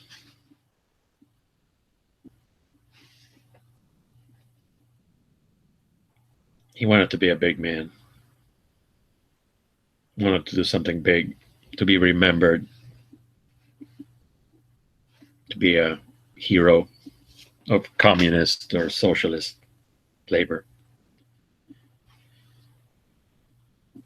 I guess things didn't work out.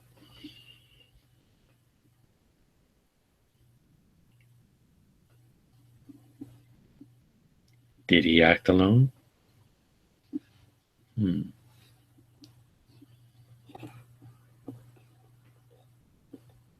I don't know. Sometimes I think he did it by himself. Sometimes I think he had assistance.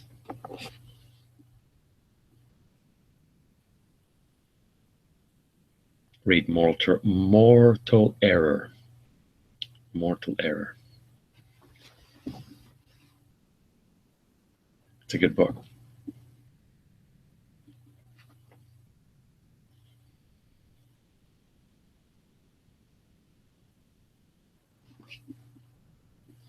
What do you think did it?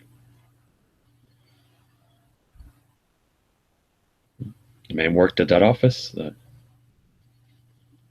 Texas School Book Depository.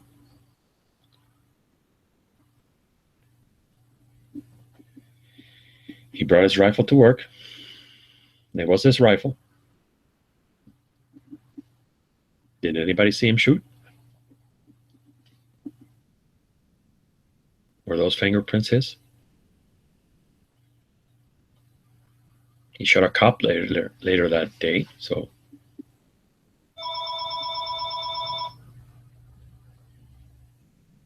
phone call. It's them.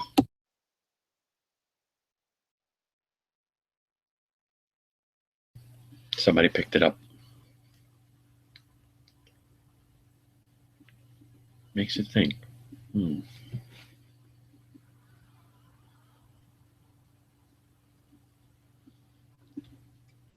I read this book, that Mortal Error book. said it might have been a Secret Service agent who actually shot Kennedy. The third shot. First shot hits a sign up above, the street sign.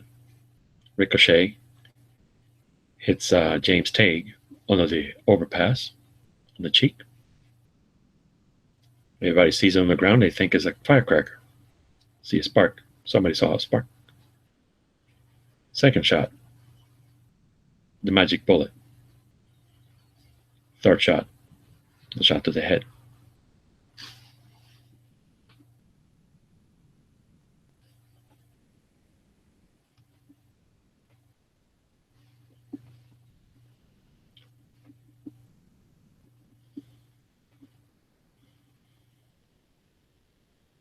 If you listen to the people that witness this,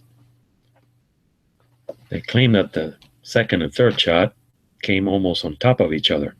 Something impossible with a bolt-action rifle like the Oswald rifle on the 6th floor. School Board Depository building, right over there somewhere in space. Why did the bullet not come out of here? If it's shooting from over there. Why did it come out of here? If not, somebody was shooting from behind in that direction.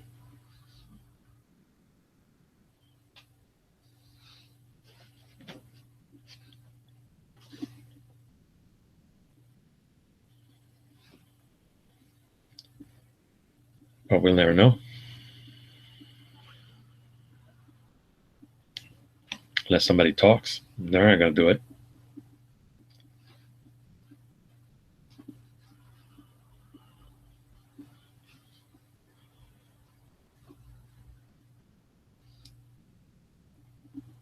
Sixth floor, going down.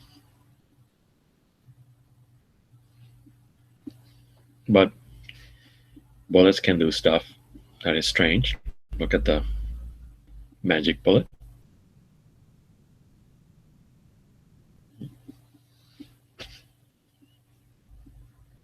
We'll never know. Anywho, that's my conspiratorial corner. Sometimes I think he did it. Sometimes I don't know.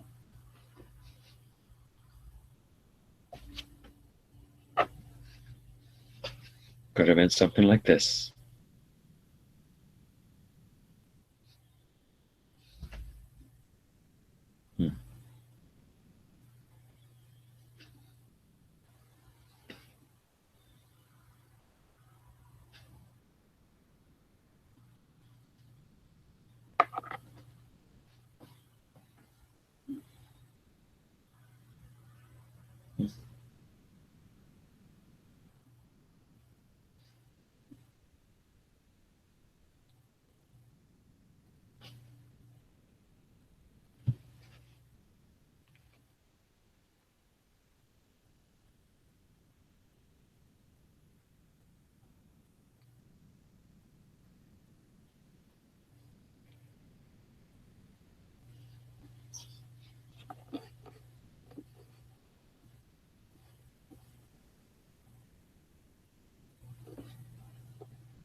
Agent Hickey. Look him up.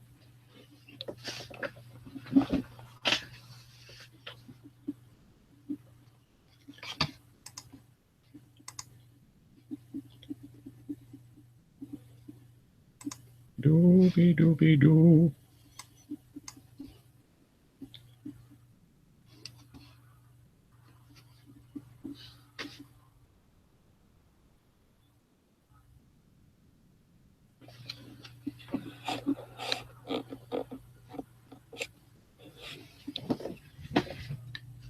Agent Hickey.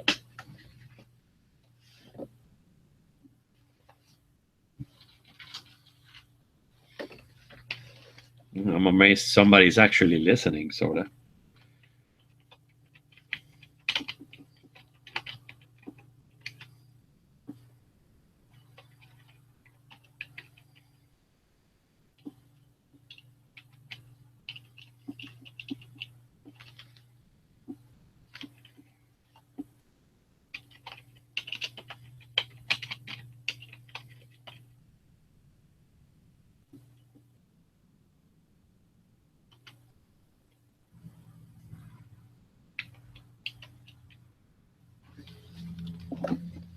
It's just a theory.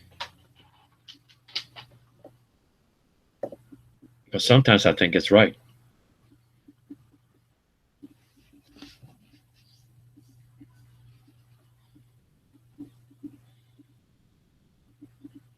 And I've read many books, you know.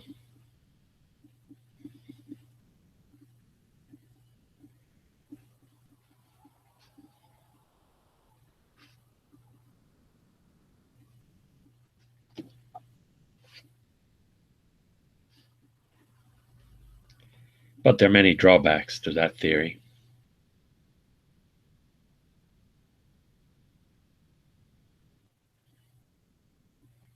How come nobody picked up a shell in the street or in the car? How come nobody saw him actually shooting? Or maybe they did, but no. There would have been a puff of smoke, there would have been fire. There would have been a lot of noise. Hmm.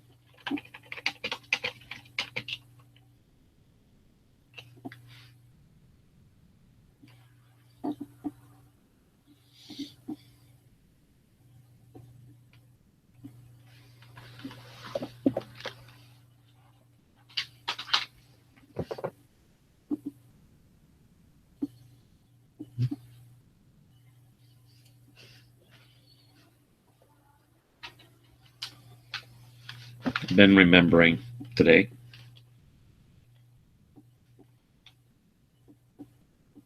That date in '63. And what happened in Dallas, Texas.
seems to have some time to kill.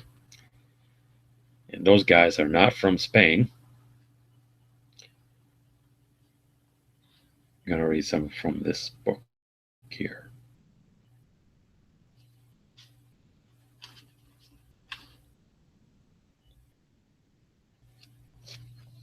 I love that old book smell.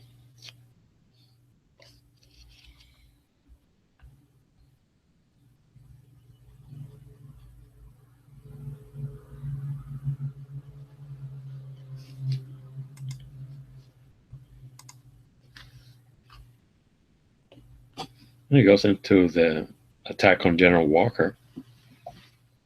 That's interesting.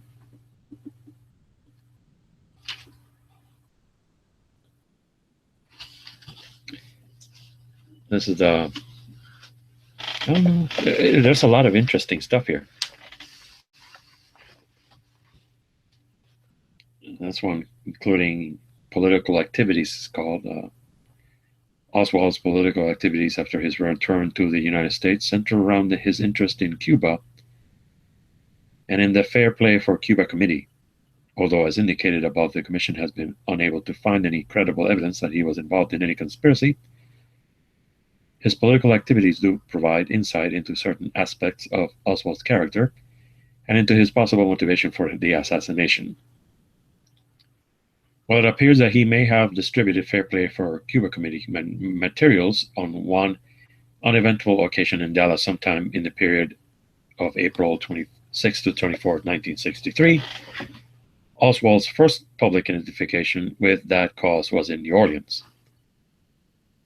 There in late May and early June of 1963, under the name Lee Osborne, he had printed a handbill headed in large letters, "Hands Off Cuba," an application for, and a membership card in the New Orleans branch of the Fair Play for Cuba Committee. He first distributed his handbills and other materials uneventfully in the vicinity of the USS Wasp, which was berthed at the Dumaine Street Wharf in New Orleans on June the 16th, in 1963. He distributed literature in downtown New Orleans on August 9, 1963, and was arrested because of a dispute with 3 anti-Castro Cuban exiles. And again on August 16, 1963. Following his arrest, he was interviewed by the police and, at his own request, by an agent of the FBI. On August 17, 1963, he appeared briefly on a radio program, and on August the 21st, 1963, he debated over radio station WDSU New Orleans with Carlos Bruguiere, one of the Cuban exiles who had been arrested with him on August the 9th. Bruguiere claimed that on August 5th, 1963, Oswald had attempted to infiltrate an anti-Castro organization with which he was associated.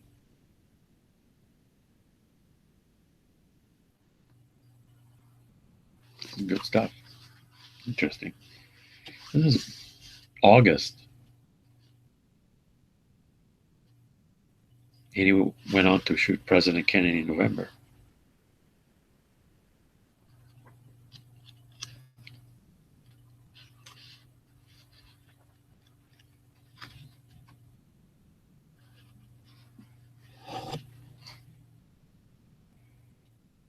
And you just hear killing time, apparently.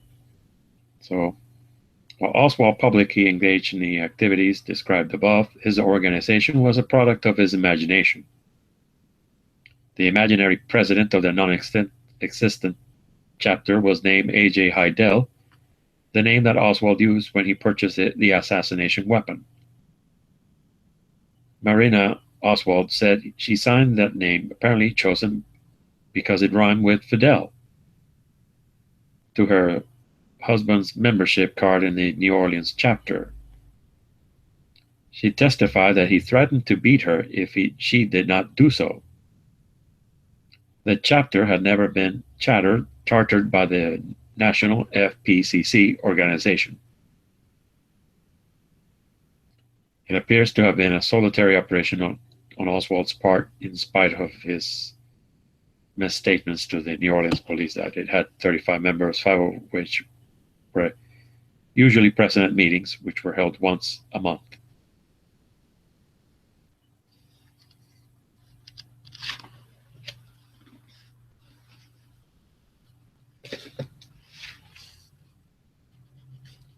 I don't have Mortal Error anymore, so I gave it away.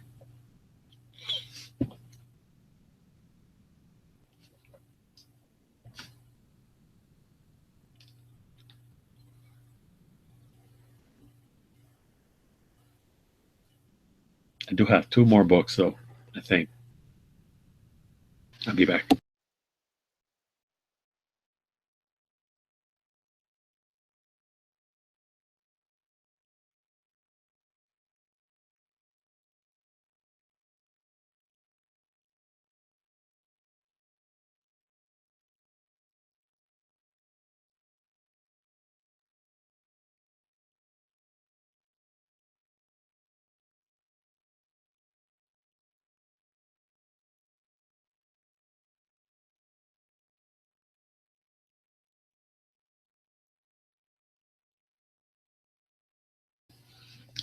These I just read recently. This one's called Dallas 1963. Good old bargain priced. And this one, the Kennedy Detail, another bargain priced. And this is the story by the agents themselves who were part of the Kennedy Detail that day. This one's a little bit more controversial because it goes into theories of what was happening in Mexico City.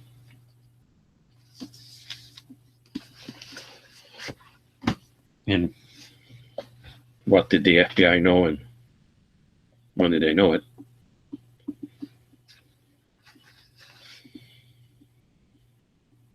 But this one's, I like, this was a really good book.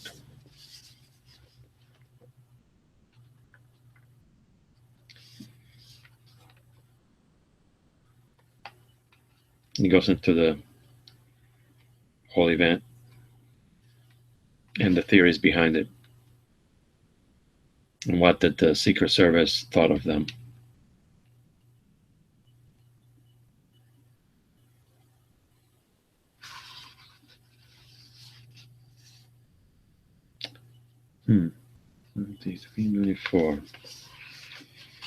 I just looked up the index,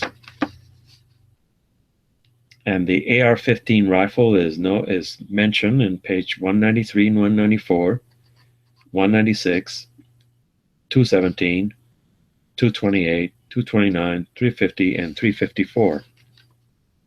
That's interesting. See what they say on page 193 and 194 first. 193, because there was an AR-15 involved. Maybe.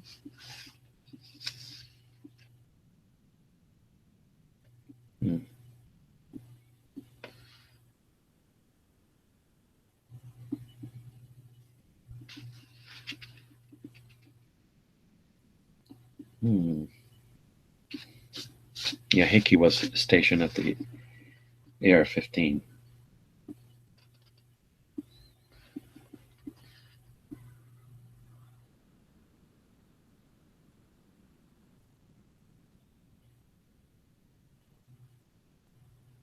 There's not much information, just says,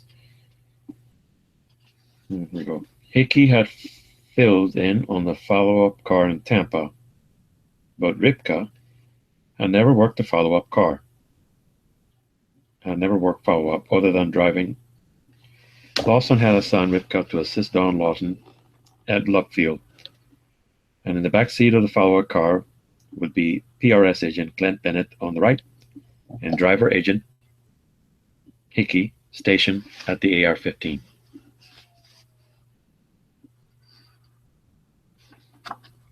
See what the rest of the thing says.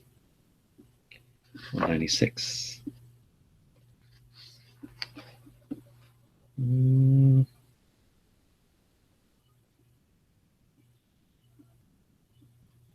I'm not at 196. 196 is just a picture, just Dallas motorcade configuration, and it says AR-15 right there. AR-15 rifle.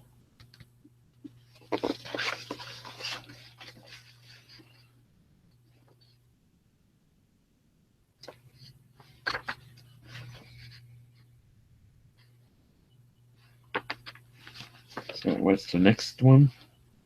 Page 217.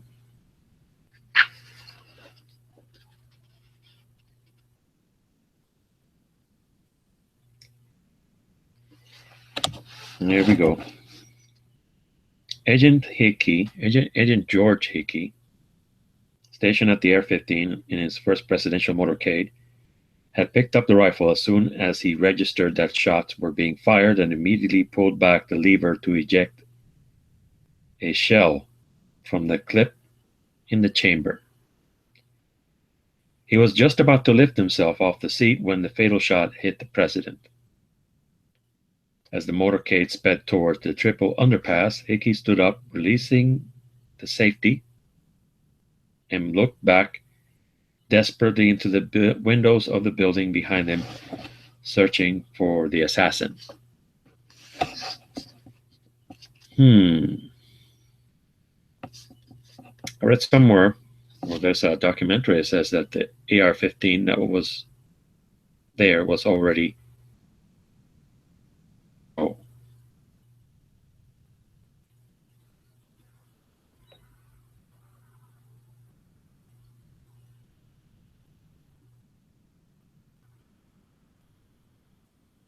So who's telling the truth?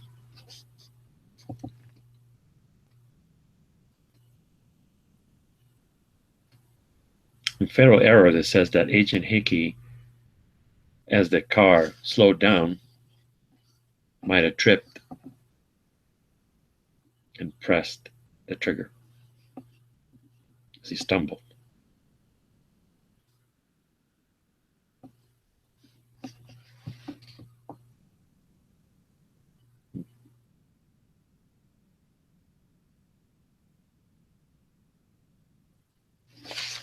Let's go on to the next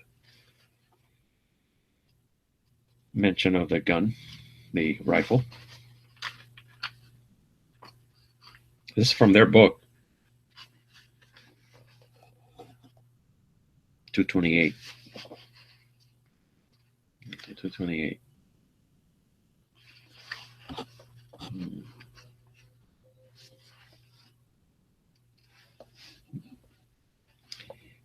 Meanwhile, the vice president and his detail arrived moments after the president's limousine and his Secret Service follow-up car. Agent Tim McIntyre and Glenn Bennett, standing on the curb, still in shock, joined Rufus Youngblood and his shift agents assigned to the vice president. They quickly assisted Vice President and Mrs. Johnson out of the vehicle and immediately surrounded LBJ. One of the Johnson's agents, Warren Woody Taylor, grabbed Mrs. Johnson, and as the whole group proceeded inside, George Hickey scanned the area with the stock of the AR-15 on his shoulder and the barrel high in a ready-to-fire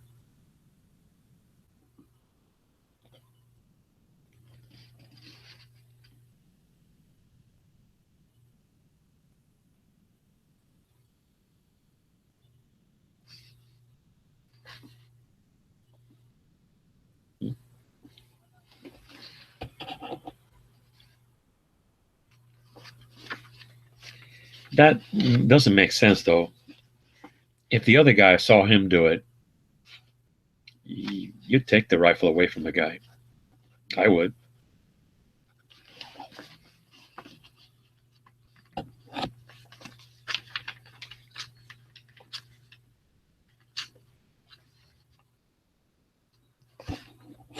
That's page 228. The next mention is on 229, so it's right next to it. Emery had instructed George Hickey to secure the AR-15 back in its cabinet in the back seat of the follow-up car. And after doing so, Hickey walked into the emergency area. Agent Jack Reedy was stationed at the doors leading the hallway where Clint and Mrs. Kennedy waited in silence. Finally, somebody told him to put that thing away.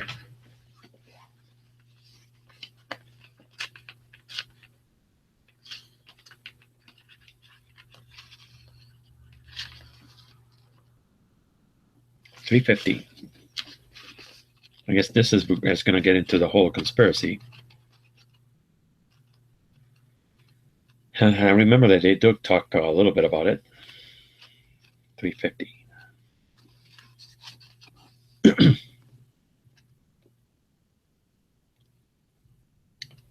Okay, here we go. I gotta read beginning. One day, he started reading some of the blogs and articles on the internet about President Kennedy's assassination. As he devoured the information, he didn't know whether to laugh or cry. Everybody and their brother, it seemed, had a theory on why JFK was killed. People were involved in the cover-up. The theories were endless. But what was most disturbing to Jerry Blaine, that's the Secret Service guy, were the accusations against the Secret Service. Accusations that somehow the Secret Service was either responsible for JFK's death or had played a role in the assassination and alleged cover-up. Where did they come up with this stuff? He couldn't believe what he was reading, like things like the Secret Service had changed the route of the motorcade at the last minute so it would pass in front of the book depository where Oswald was waiting. Secret Service agents suspiciously replaced President Kennedy's original casket and altered his wounds during the autopsy to conceal the shot from the front. Secret Service agents destroyed evidence of advanced reports. Secret Service agent George Hickey accidentally killed JFK with the AR-15 rifle. Bill Greer purposely slowed down as the shots were being fired, and the craziest Bill Greer turned around and shot the president as he was driving. What? George Hickey? Bill Greer? Are you kidding me?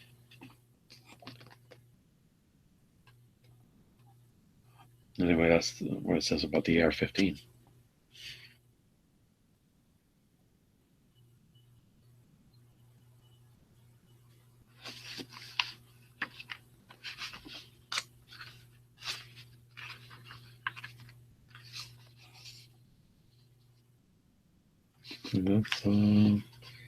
There's one last one on 354. This is where they talk about that book.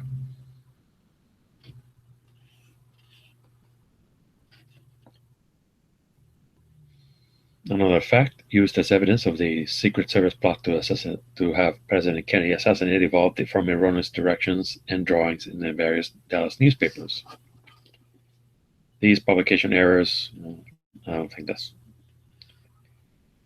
The book that claimed George Hickey shot the president really riled Jerry Blaine. The author, who was a ballistic specialist, an avid researcher, stated that the president was shot, albeit accidentally, by the agent manning the AR-15 rifle.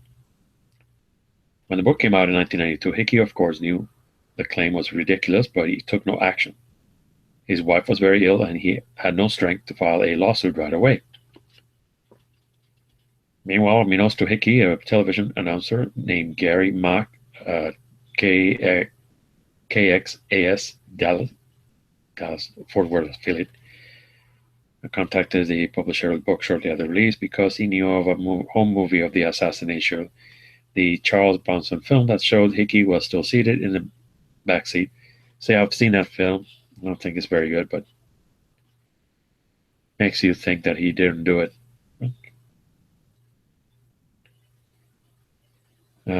Hickey was still seated on the follow-up car when the third and final shot hit the president.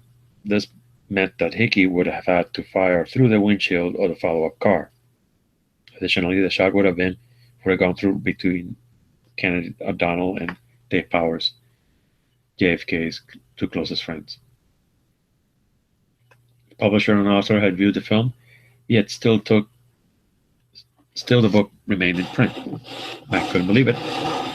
He called the Secret Service in Washington, D.C. and told the public affairs officer about the film.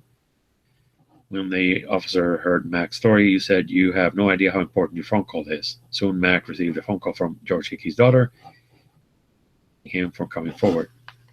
So maybe he didn't do it after all.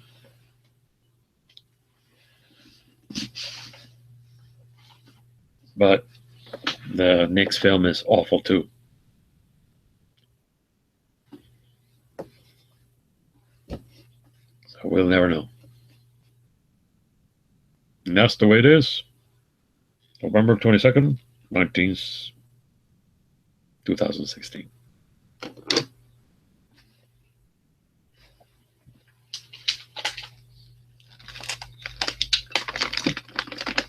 I know it wasn't me because I wasn't there. That I can probably exclude me.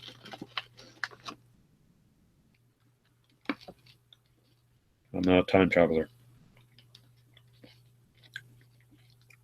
Well, I am a time traveler, just very slow.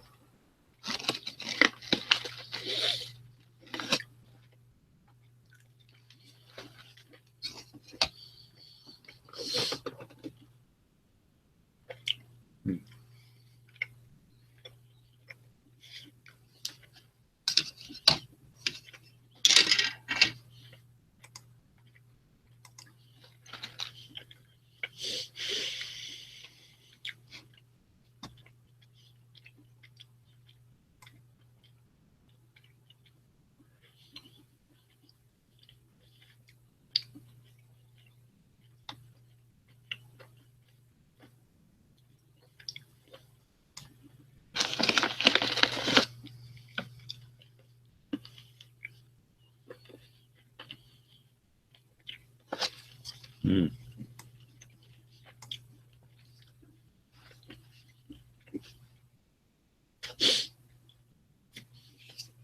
Meh.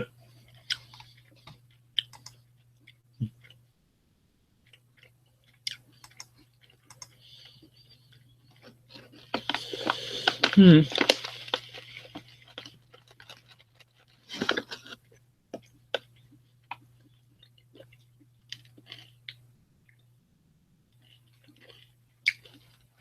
This hour of the program is brought to you by Skittles. Mm.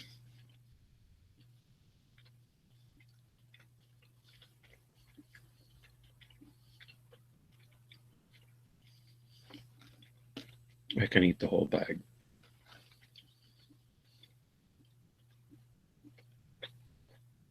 Mm.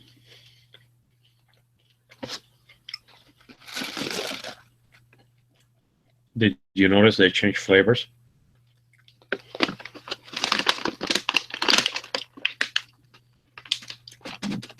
That is a new flavor.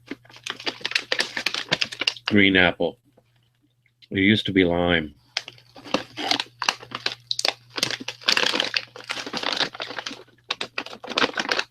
Yeah, lime was my favorite. But they couldn't have lemon and lime, so they got rid of it.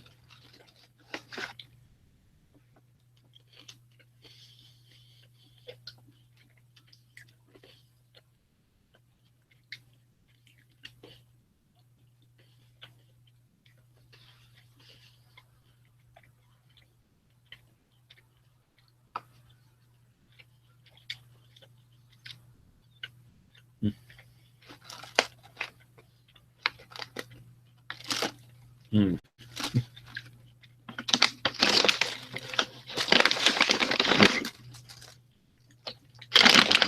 I'm gonna seal it up. No more for me for a little while.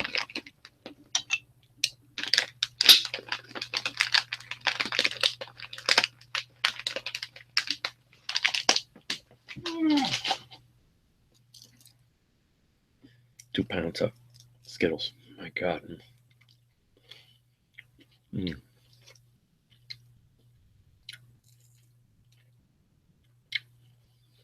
Squish them together. Mm.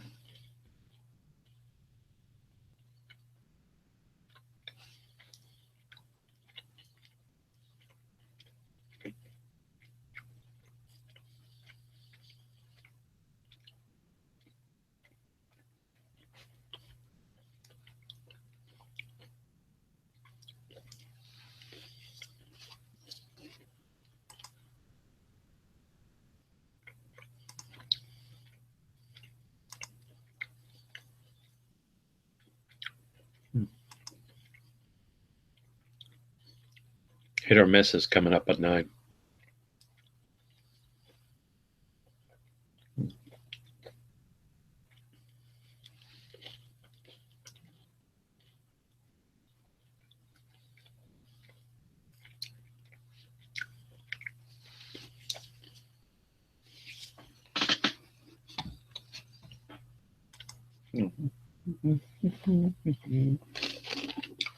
Wireless keyboard.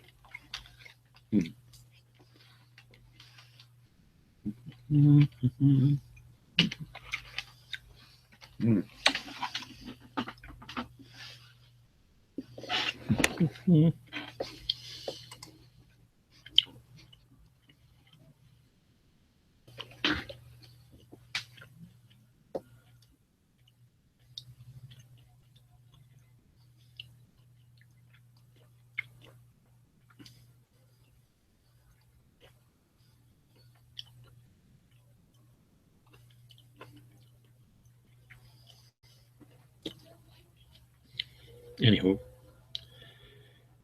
that's my conspiratorial talk about the assassination of Kennedy. Sometimes I think he did it, Lee Harvey Oswald alone, and sometimes I don't. Go back and forth. And having fired an AR-15, I know that that thing is loud, so somebody around him would have heard him. They would have seen a blast of fire and smoke coming out of the nozzle of the thing. So a shell would have been ejected. Somebody would have seen something hit the ground, something like this.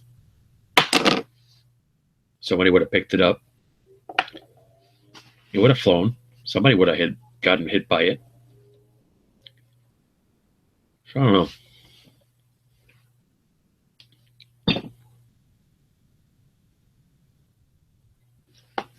But sometimes I think it would make sense to have an agent shoot him, because then it would make sense, all the weird act later on, the falsifying of the x-rays, the doctoring of the Zapruder film, the way they took the body without so much an autopsy at the Dallas hospital, the destruction of the papers when they were supposed to give them up, the signing of witnesses to a secrecy act. Makes you think maybe they did it. But we'll never know. Unless somebody talks. And that's not going to happen. Somebody who knows. Somebody's got to know the truth.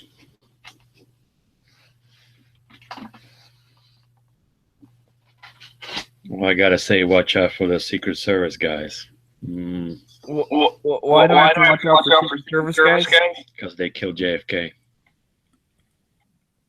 Maybe. Oh, great. Now my channel's going to get flagged. What the hell are you talking about? I see you're sitting here by yourself. I'm sorry, I had to step away for a little bit. Yeah, you did. Uh-huh. I'm just talking to somebody out there on the web listening. The NSA. About JFK assassinations. That's probably not the best topic to just randomly be speaking about. He's listening, so it's okay. The NSA is listening, bro. Yeah, they always listen, but, they got better things to do. That's right. Bring that up again. We'll vote on it. Oh, I wouldn't vote for that. That's a piece of shit. Yeah, just talking JFK assassination. There was nothing going on, so I went on for a little while. Sometimes I'm conspiratorial, and sometimes I think I accept that that dude did the shooting. I don't know. Sometimes I go back and forth. Bless you, my son. Oh, thank you. I think it's the NSA putting chili powder up my nose or something, trying to take me out. Yeah, they're trying to take you out because you know too much. They're trying to silence the truth. Alex Jones here. Get the iodine pills. They're putting fluoride in the water, in the chemtrails. Hillary Clinton's a lizard. I will not stand by to watch communist indoctrination, communist conspiracy, and the international communist conspiracy to sap and impurify our precious bodily fluids. How many angels can dance on the head of a pin? Everything's a false flag. Eat iodine pills. Wish I had a cigar. Anywho. That's not the Hillary cough, Pink. That's my Alex Jones. No.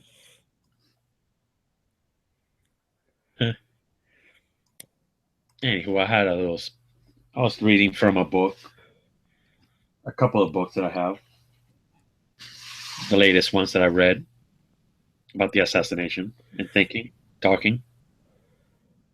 Oh, I see. I don't know. I wonder why no one's jumping in, man. I mean, I know there's stuff going on, but I'm watching the Andalusian Armory, and I'm watching sort of them too, but they're not Spanish. Those people are not Spanish. They should not be named Andalusia Armory. That's in Spain. Those two guys don't look Spain to me. Don't look like they're Spaniards. well, isn't that the Andalusia Mountains or whatever? Yeah. Isn't that why they're named that? They stole that name. Should give it back. That dude in the wheelchair is not there. That's my favorite. I don't have a favorite.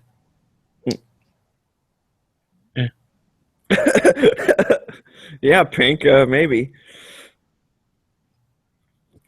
Oh man, you sleep under the pillow. Anywho, do you have any special plans for Thanksgiving? Do you go to your parents or something? Yeah.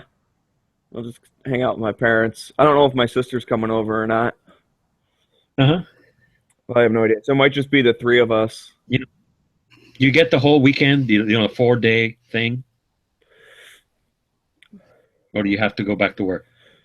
I get Thursday, Friday off, but I'm flying out on Sunday and working.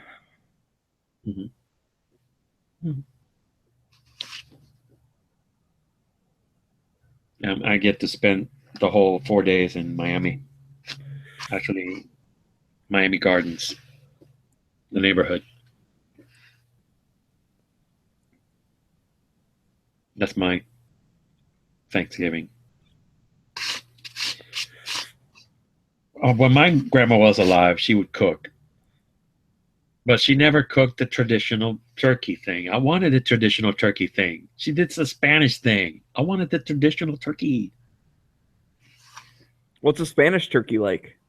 Oh man, it was not turkey. It was chicken, but not chicken fried or baked. It was chicken drowned. I mean, she would bring this bowl, and the chicken, it would have this soup-like mixture of things, and you could see things going around like this, like they were swimming in it. What?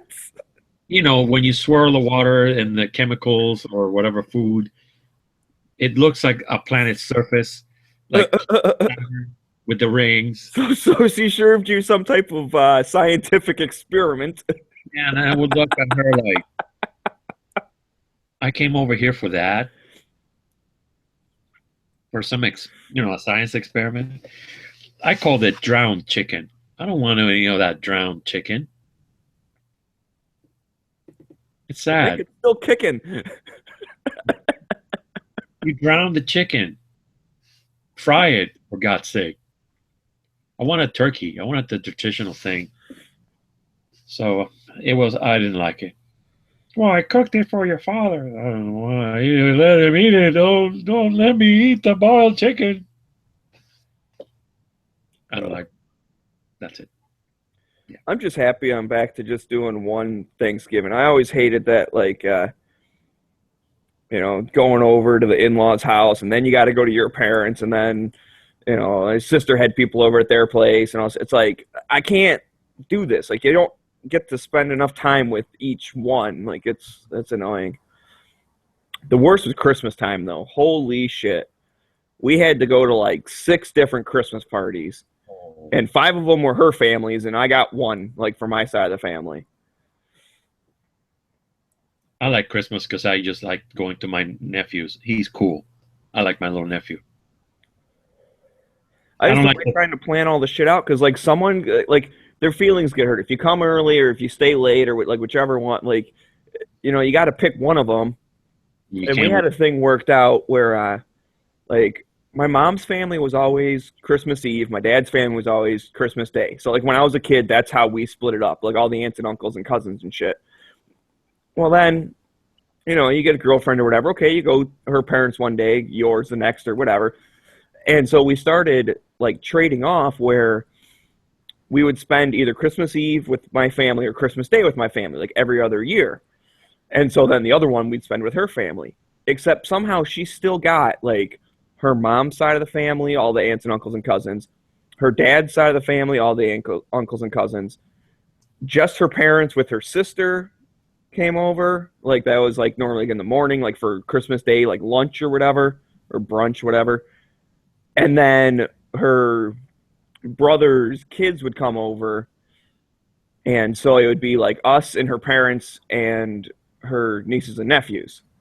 And I'm like, how do you get all these parties and I only get to spend one day with my family?